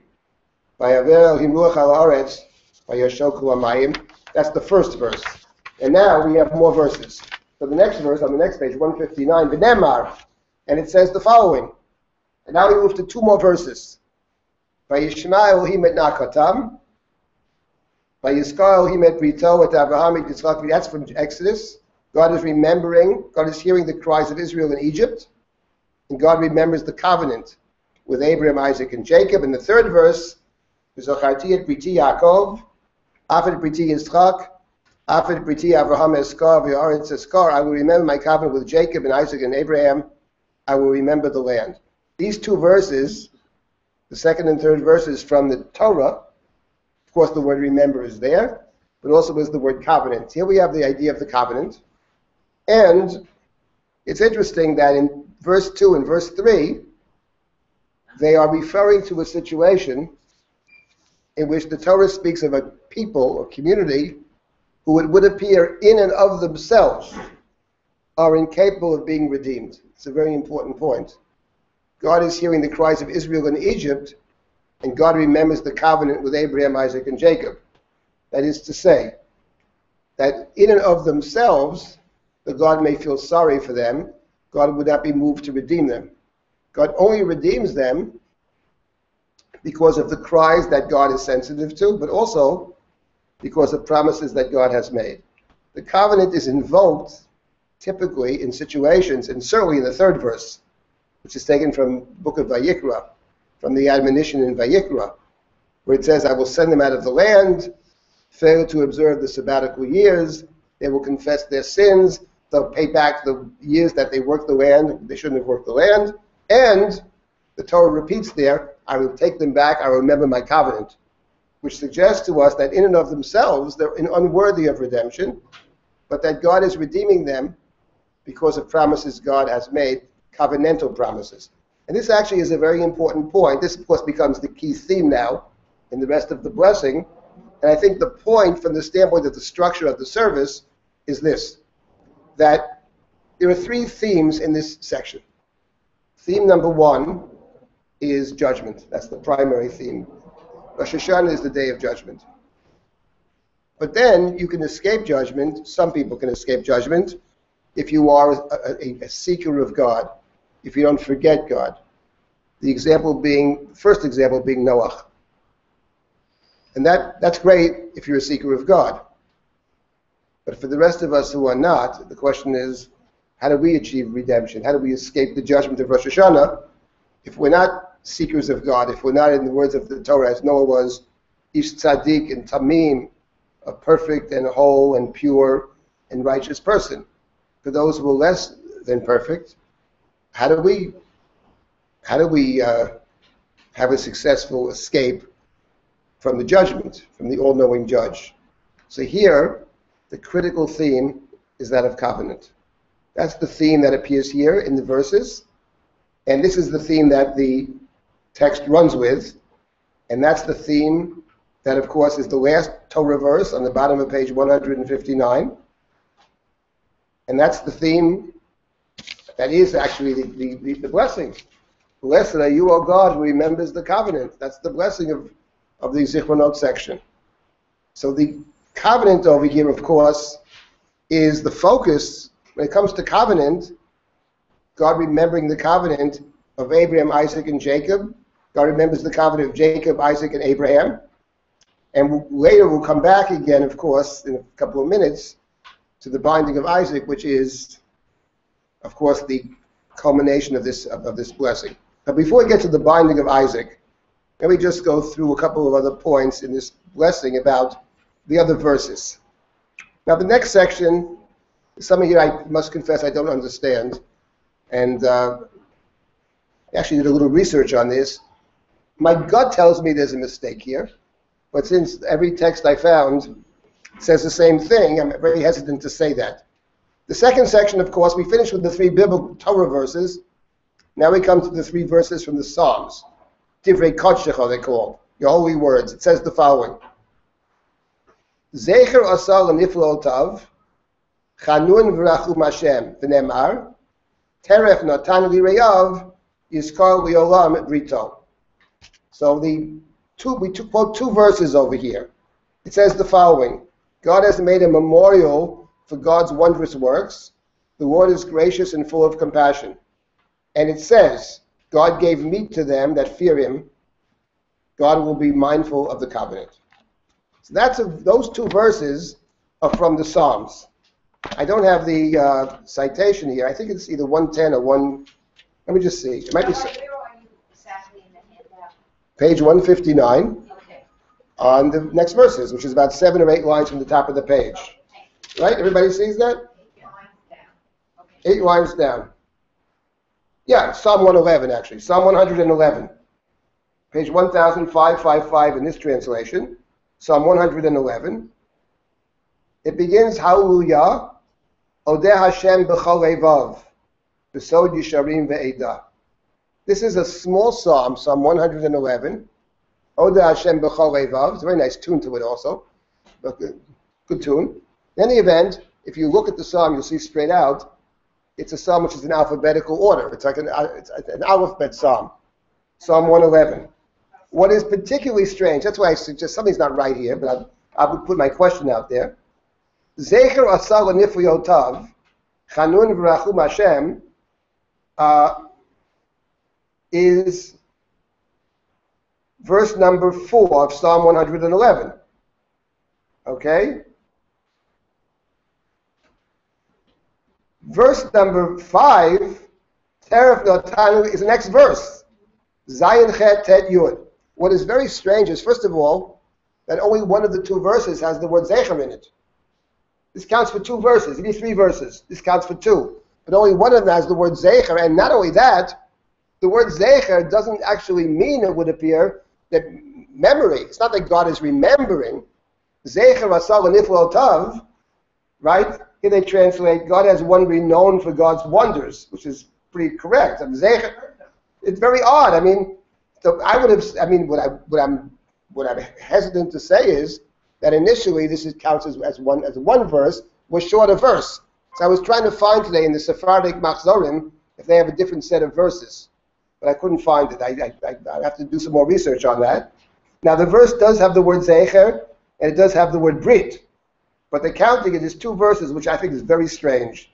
Two consecutive verses. The third verse is also from the Psalms, and the third verse is Vayiskol Ahem Brito, Vayinachem Karov Chasadar. God remembered the covenant, and God relented according to God's mercies, the multitude of God's mercies. These are three verses that speak of God's relenting of something, and certainly the sense of them is that both of the verses talk about covenant. So once again, the verses from the writings, the Psalms, speak about God's covenant, and the covenant here has to do not so much with the promise that God made about Israel's redemption, but certainly the first verse, Teref Natan Li Re'av, talks about the God who sustains, who feeds the world. God's covenant with the world is much more in line with what God said to Noah. I'm going to sustain the world, not going to destroy the world. So the covenant here, at least in these verses, at least in the first two verses, suggest God's ongoing concern with the world, God's involvement in the world in a positive sense. Those are the verses from the Psalms. And now the last section, before you get to the request, are three verses from the prophetic writings. The prophetic writings in general talk about the future, and they are typically words of great consolation. And here we have three very interesting verses. The first verse is Haloch v'karata b'yoznei Yerushalayim leimar, from Yirmiyahu. God says to Yirmiyahu, say the following: Ko amar Hashem, Zocharti lo chesed niurayich. I remember the kindnesses of your youth. Avat kulotayich, the love of your espousals, they translate. That's the first verse.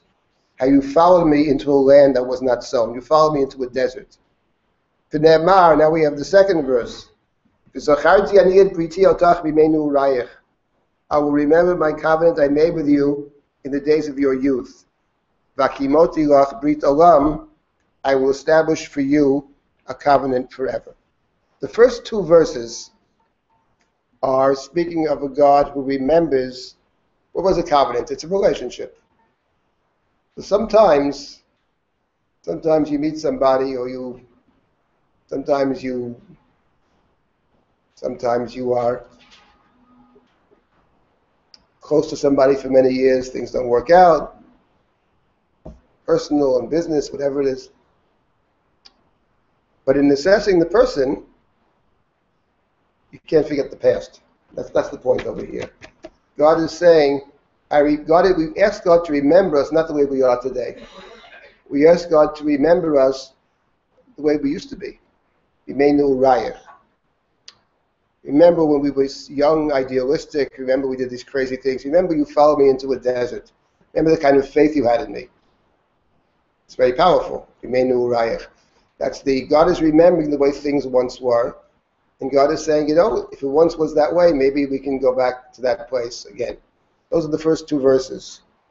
God is remembering, when we made all kind of crazy commitments to follow God into a desert. Those are the first two verses.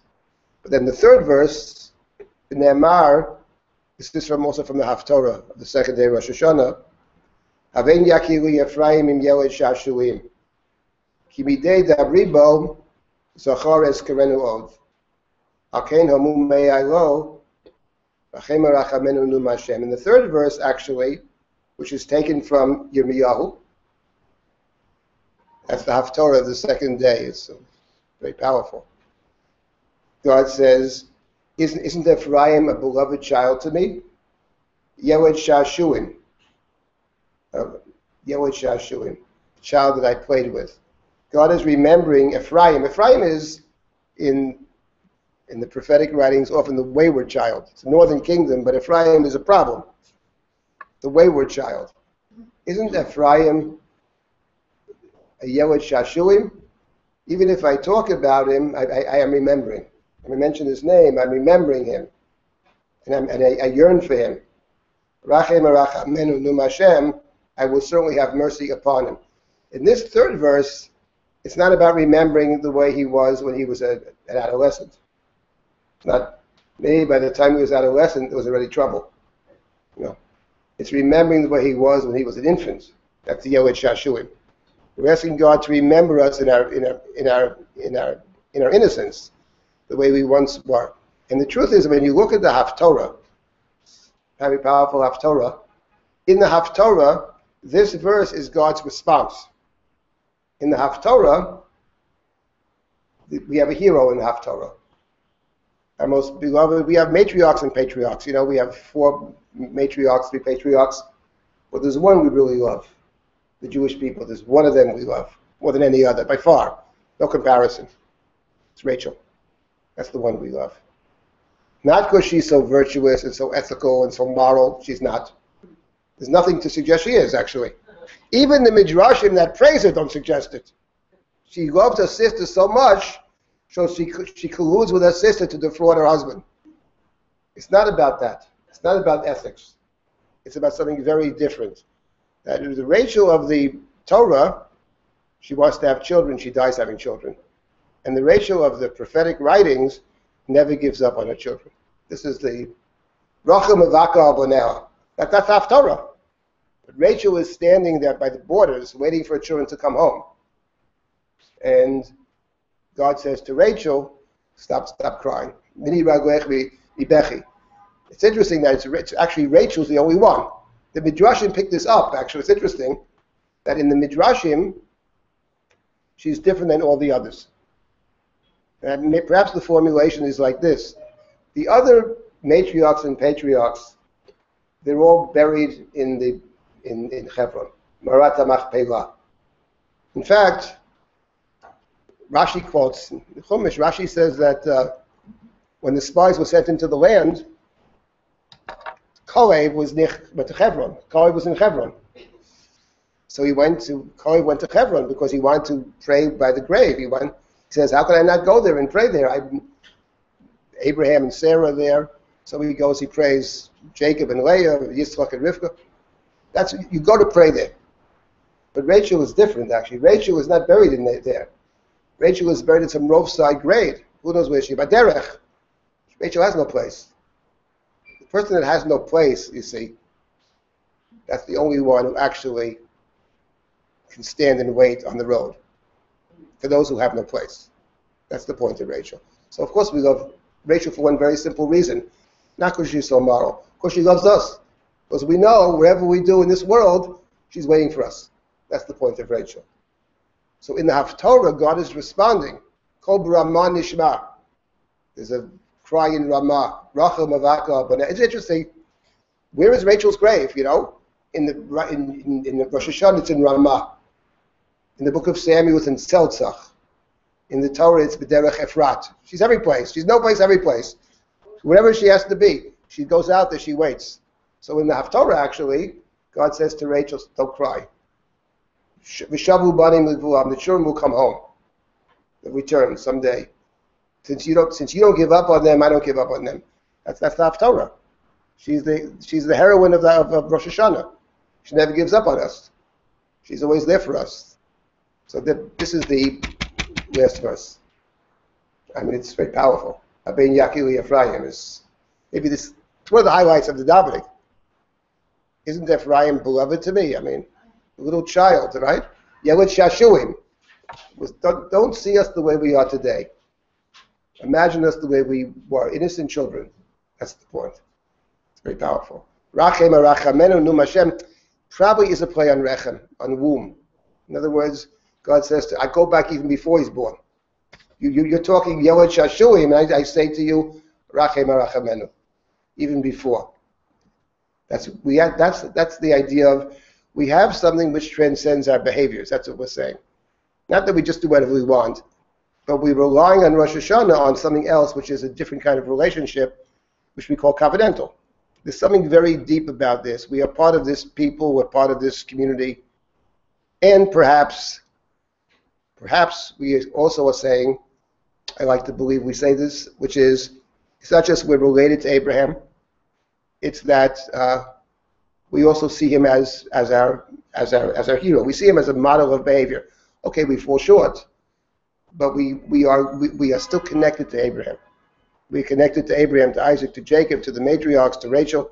We see ourselves in that way, and therefore, since we see ourselves in that way, we accept upon ourselves to try to be that way. We aspire to be that way. Maybe we will be that way. Therefore, don't forsake us. This is part of a covenant, it's an ongoing relationship. At the end of the day, that's what we are leaning on, depending upon, to escape the judgment of the Zichronot. So there's a theme of judgment, and there's a theme of, I would say, providence. God is sparing Noah. The whole world's destroyed, and this one guy and his family escape. But then for the rest of us, it's the covenant.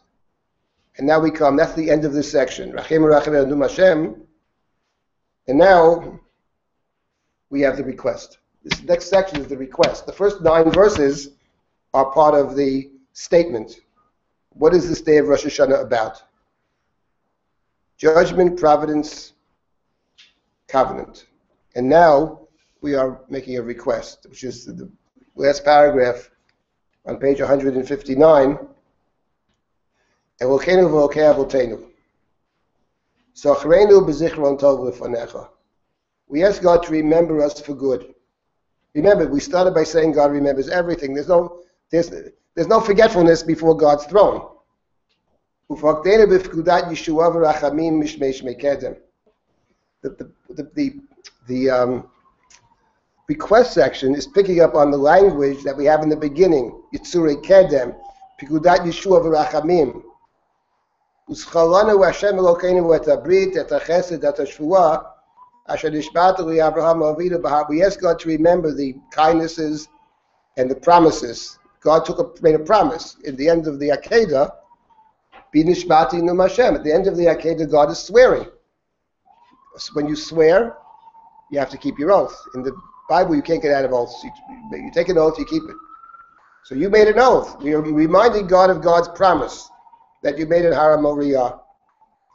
V'teira'elu fanecha Akeidah shakad Avraham Avinu et Yitzchak b'no al gabei. We ask God to remember the Akeidah. The fact that Abraham bound his son Isaac on top of the altar. And in doing so, Kavash rachamav lasot v'tzoncha b'levo.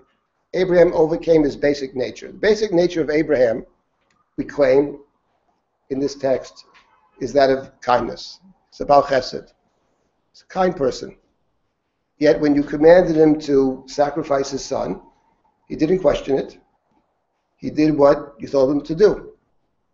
I would say as a side point that there are some people who believe and make the claim that Abraham made a mistake by not arguing with God, and he should have argued with God, he failed the test and all that.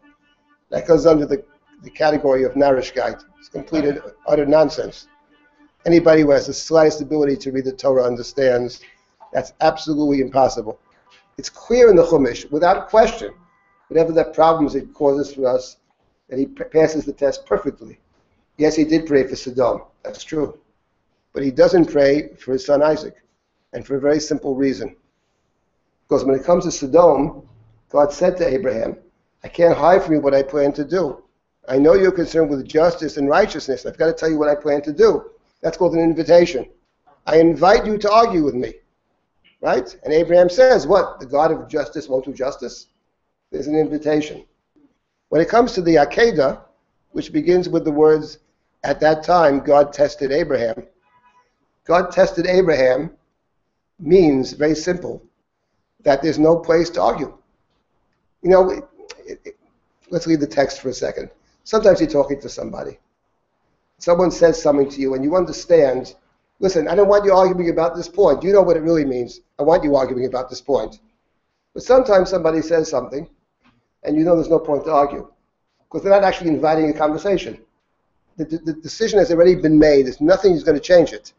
I want you to accept what I have decided. When it came to Noah, for example, who did not argue with God, God said straight up to Noah, you are the righteous person in this generation. and the Torah said, so Noah did what God commanded him to do, and there's not an intimation in the text, in that text in any event, that he did something wrong. The Torah repeated 4 different times. He did what God commanded him to do. It's very clear. When God says to Abraham, get up and sacrifice your son, your only son, the one you love, Isaac, Abraham is hearing. It's not up for discussion over here. It's not an invitation to argue.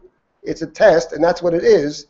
And correctly, from the standpoint of the Chumash, he does what God tells him to do. Now, he may believe, as I think he does, that it's going to work out for the best somehow, some way.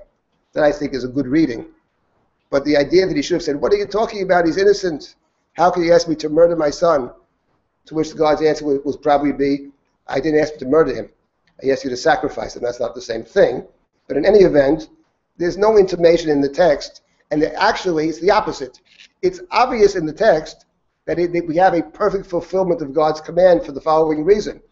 Because the language of command in that chapter, which is get up and take and sacrifice, is exactly the language that Abraham, the Torah uses to describe what Avram does, number one. And number two, not only that, it's exactly the language the Torah uses later to describe Abraham taking the sacrifice. It's exactly the same 3 verbs. Therefore, what it means is that what we have is a perfect fulfillment. Abraham comes to understand at the end, yes, that when God said sacrifice Isaac, God did probably not mean literally to sacrifice Isaac, but through the act of substitution. That he comes to learn later, after the angel says, stay your hand, don't do it. But his willingness to do it from the standpoint of the simple text is obvious that it's a perfect fulfillment. The point of the prayer over here is that he did it despite his basic nature. He overcame his basic nature. His basic nature was to be kind, to be a Rachman. But sometimes you do what you have to do, not because you're mean or cruel, but because it's the right thing to do.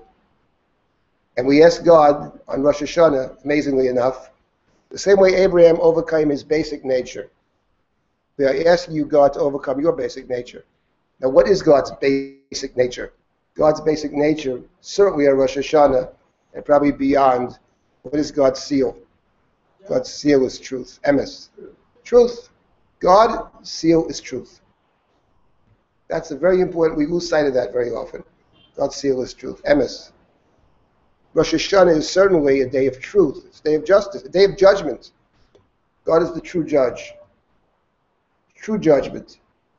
We ask God the same way we mortal humans overcame our nature, to do your will, and you took oaths after the Akeidah. Be nishbati num Hashem.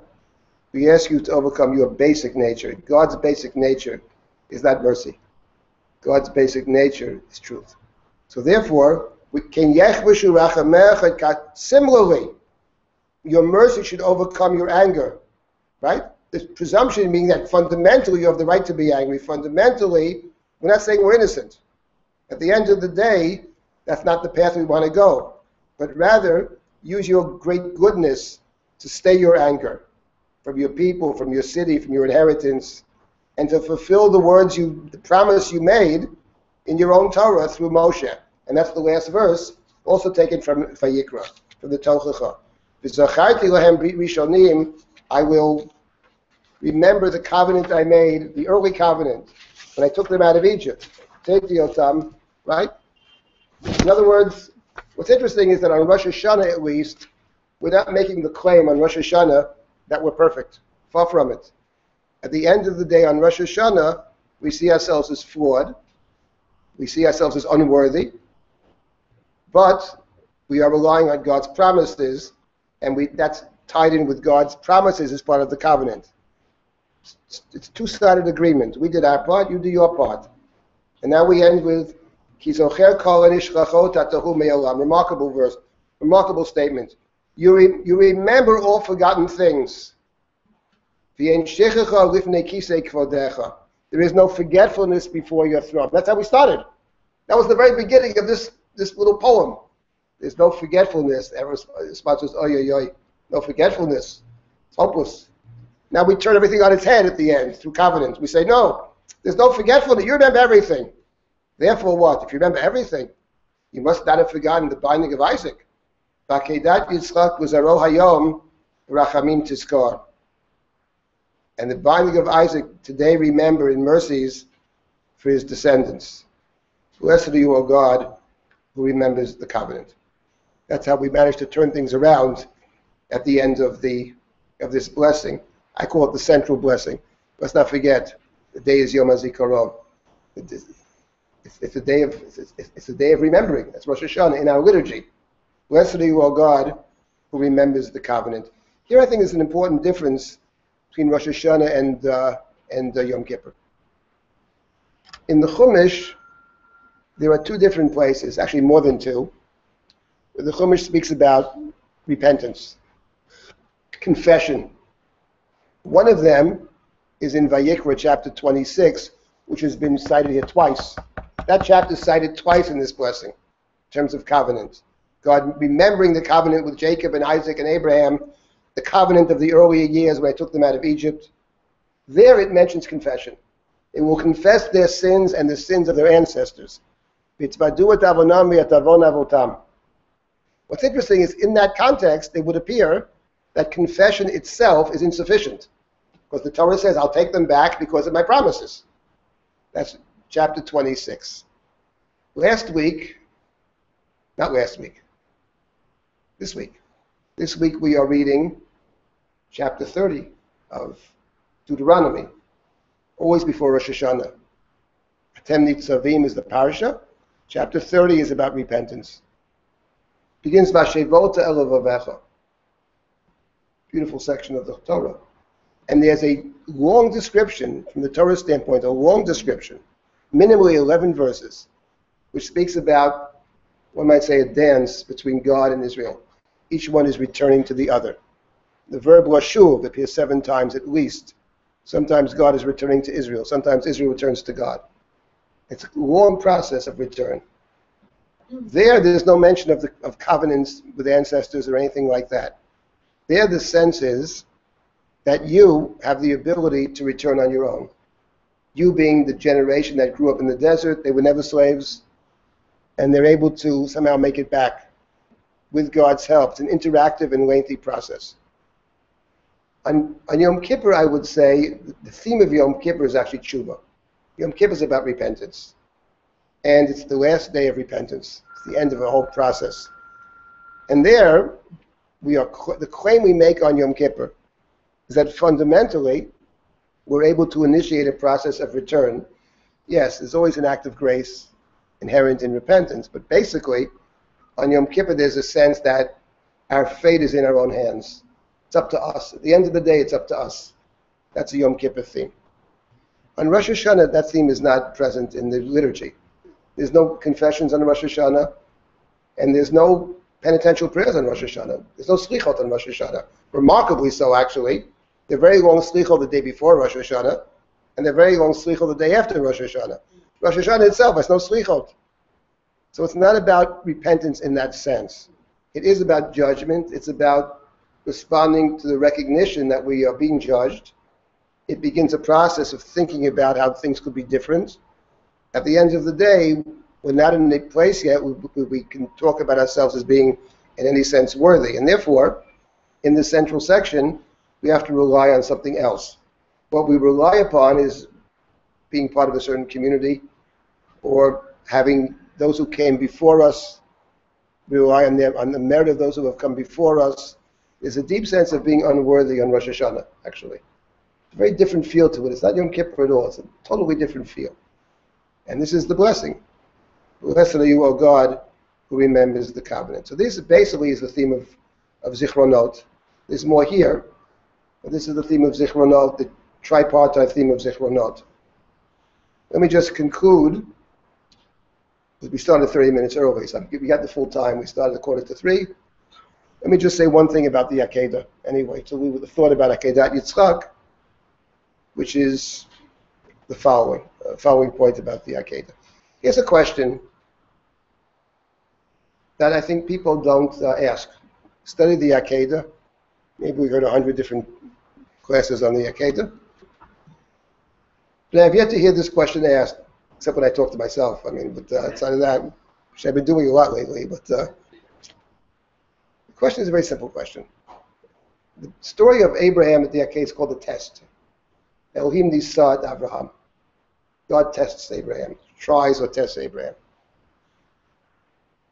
Why is this the test, actually? We know it's difficult. Of course it's difficult. He has one remaining child. He's asked to give up the one child he has. But why this particular test? In other words, the point is, in thinking about Akeidat Yitzchak, in order to, I think, to analyze it properly, the solution does not lie in Genesis chapter 22. In a certain sense, Genesis chapter 22, the second Lech Lecha, is the end of a long story, which begins earlier. The story began with the first Lech Lecha. So in order to answer the question properly, we have to ask a previous question, which is, in this story of Abraham's life, it's not a history of Abraham. Torah is not a history book from many perspectives. First of all, it has very little information. It doesn't intend to be a history book. It doesn't quite care about it. Maybe we can glean some things from it about history. That's not what it's about. The question is, what is the core question in the Abraham cycle? In this story, what is the core issue? And the core issue, you want to say? Well, the promise was that he would have children as numerous as the sands of the sea. So that's the fundamental promise. That's correct. He's tested as whether he really believes that promise he was given. Okay, the question of belief, leave out the belief before you get to belief. The point is very simple. Abraham is a guy, you meet him when he's 75 years old. His name is Avram, his name is Great Father. He has no children. The issue which is emerging in the story is, how will succession take? He has promises, great blessings. How will this actually happen? Who's gonna, it doesn't have to be his son. Someone's got to take over. Maybe it's his nephew. Maybe it's Eliezer of Damascus. Maybe it's Ishmael, right? Turns out at the end it's none of the above. It's got to be Isaac. But then he's told, of course, to sacrifice Isaac. And that issue, this is such an important point about the story, that issue about who shall succeed him, because it's clear when you read the Abraham story that he believes that likely Ishmael will succeed him. He doesn't think Isaac's going to succeed him. In fact, when he's told about Isaac, the birth of Isaac, he says, what about Ishmael? That's tied in with something else in the story, which is very central, which is that at least on 2 occasions, Abraham is willing to give his wife away. Or if not actually hand her away, he certainly doesn't protect her. The first time they go to Egypt, and he knows the danger, and that's bad enough. But the second time, after God has said this woman's going to bear the covenantal child, he goes off to the land of the Philistines. He walks into the town, meets Sarah. She's my sister. Who asked him? Why is he even going there? I mean, it boggles the mind. So that presumably is tied in with the other question, which is, how do you see your destiny? What is my life actually about? How does it proceed? Who are these people? Is this my sister or my wife? Is this my slave woman or my wife? Is this the son of the slave or my primary son? Is this Isaac my heir? What is he? The point is, that's the question. At the Akeidah, he's forced to deal with that question. There is no Ishmael. He's asked to give up his only child, that's the remaining child, the one you love. And suddenly, he's asked to think very deeply about this child, and I believe he's asked to reclaim him. The point of the Akeidah, I think, which is another shiur for a very long shiur, is not so much about the sacrifice. The sacrifice is part of it. But what happens at the Akeidah actually is, unlike Ishmael, who he sends away never taking back, when it comes to Isaac, he actually reclaims him, and he reclaims him through an act of substitution. In modern parlance, in the mitzvah we have now, we call Pidyon Haben. He actually redeems him. He actually brings him back. He claims him back. And the moment he claims him back, he comes to recognize something else. And it's not my child who succeeds us, it's our child, Sarah and Abraham. So the very next thing he does, he finds the central place of Sarah in Jewish life and in the book of Genesis. So this is actually a very important point about this particular, the test is not disassociated with the larger narrative. And I want to make one point, something to think about. There's a lot to say here. And I would say make the following point about the binding of Isaac. There are 2 motifs in the Abraham narrative from beginning to end. 2. One is what you mentioned before. who shall succeed him? That's one question. How's this going to happen? Who's going to take over? He's an old man when you first meet him, middle-aged, but he's 75 years old. How will this promise proceed? That's one issue. Then there's another issue with Abraham, another motif from beginning to end, and that is the question of going. Lech lecha. The first lech lecha, the middle lech lecha. Hitalech lefanai, God said in chapter 7, walk before me and be holy. To walk the walk. That is to say, to discover the sacred place. Abraham is a nomad his entire life. He's searching for the sacred place. The sacred place at the end of the day, of course, is the place that God directs you to. In the Torah, you never find the place yourself. It's always the place that God is choosing. In the Abraham narrative, of course, he finds the sacred place and he reclaims Isaac simultaneously. That's the point of the Akeidah. One act is both. What is the act? The sacrifice.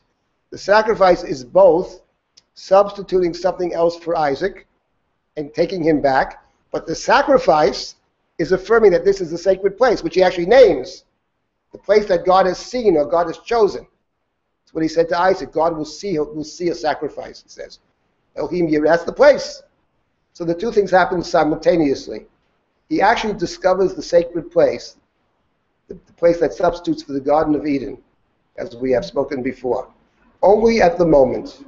He arrives at the right place. At the moment, he comes to understand fully who he is, how the people around him play into his life, what is their role, etc. Only at that moment, he discovers the sacred place. So let me end by blessing all of us. We should all find the sacred place. But in order to find the sacred place, we've got to figure out what is our role. In the words of our Rosh Hashanah service, Maseh ish u'afkudato, person's deeds and a person's mission. We should all be blessed to discover our mission, and once we discover our mission, to act upon it. Shana Tova.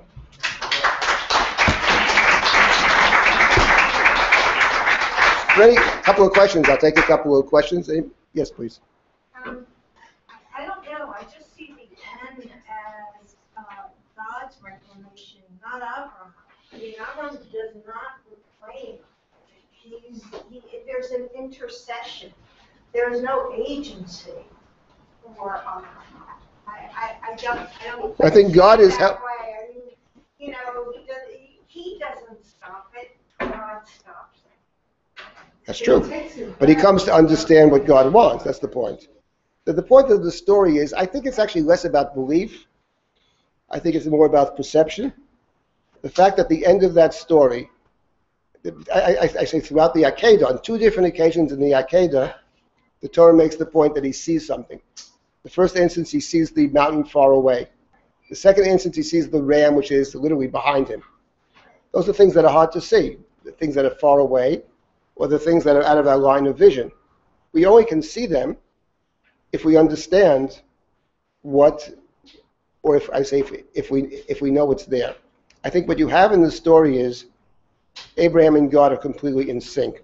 The example I like to give, if you know someone very well, very, very well, if someone would say to me, my wife is Devona, what does she think about so-and-so? And I'll tell you exactly what she thinks. Has she ever discussed it with you? Never. But I know exactly what she thinks. When you're together for that long, you know each other, been through a lot, then you know what the other one is thinking. And I think the goal in the Torah actually is for the human being to be in a place where we autonomously, it's about autonomy. We can be autonomous beings because we know what God demands of us. He knows that ram is behind us. He knows it because it's got to be there, because he's come to understand what God is actually saying. So yes, I think that God is directing the events, which is why I think we read this on Rosh Hashanah, especially the first day. God is redeeming Sarah, because at the end of the day, God has a plan. I don't disagree with you. I think the Torah is a confluence of two different things. It's about God's plan. We call that kingship. It's also about the human agents. I think the Torah it's wrong to read it one way or the other. It's got to be read both ways. And I think that's very true, that God has a plan. That's true. The question is, and God is going to choose the space and choose the place and choose the time. I think the issue is, are we are we privy to that? Do we actually are we putting ourselves in a place we can understand what God is demanding of us? That's where it becomes mission directed. God has demands of all of us. I think our tradition believes that God is making demands. The idea of a mitzvah is certainly that, but beyond mitzvahs, which are general, everybody has their own mitzvah. Everybody has their own obligation, their own mission, and their own task, and their own opportunities. So the question is, are we putting ourselves in a place if God is speaking to us, are we actually hearing what God is saying? That, I think, is the challenge of life, certainly the challenge of Rosh Hashanah. So I don't disagree with you, but I would say that it's not just about God's plan. I think it's also about the human ability to discern what God's plan is and then acting upon it. That Abraham is in a good place. Abraham ends up with a real sense of with real vision. He actually sees what he sees what you can't see because he understands. He's come to a place of understanding. Okay, so we'll stop it there. Fine. Okay.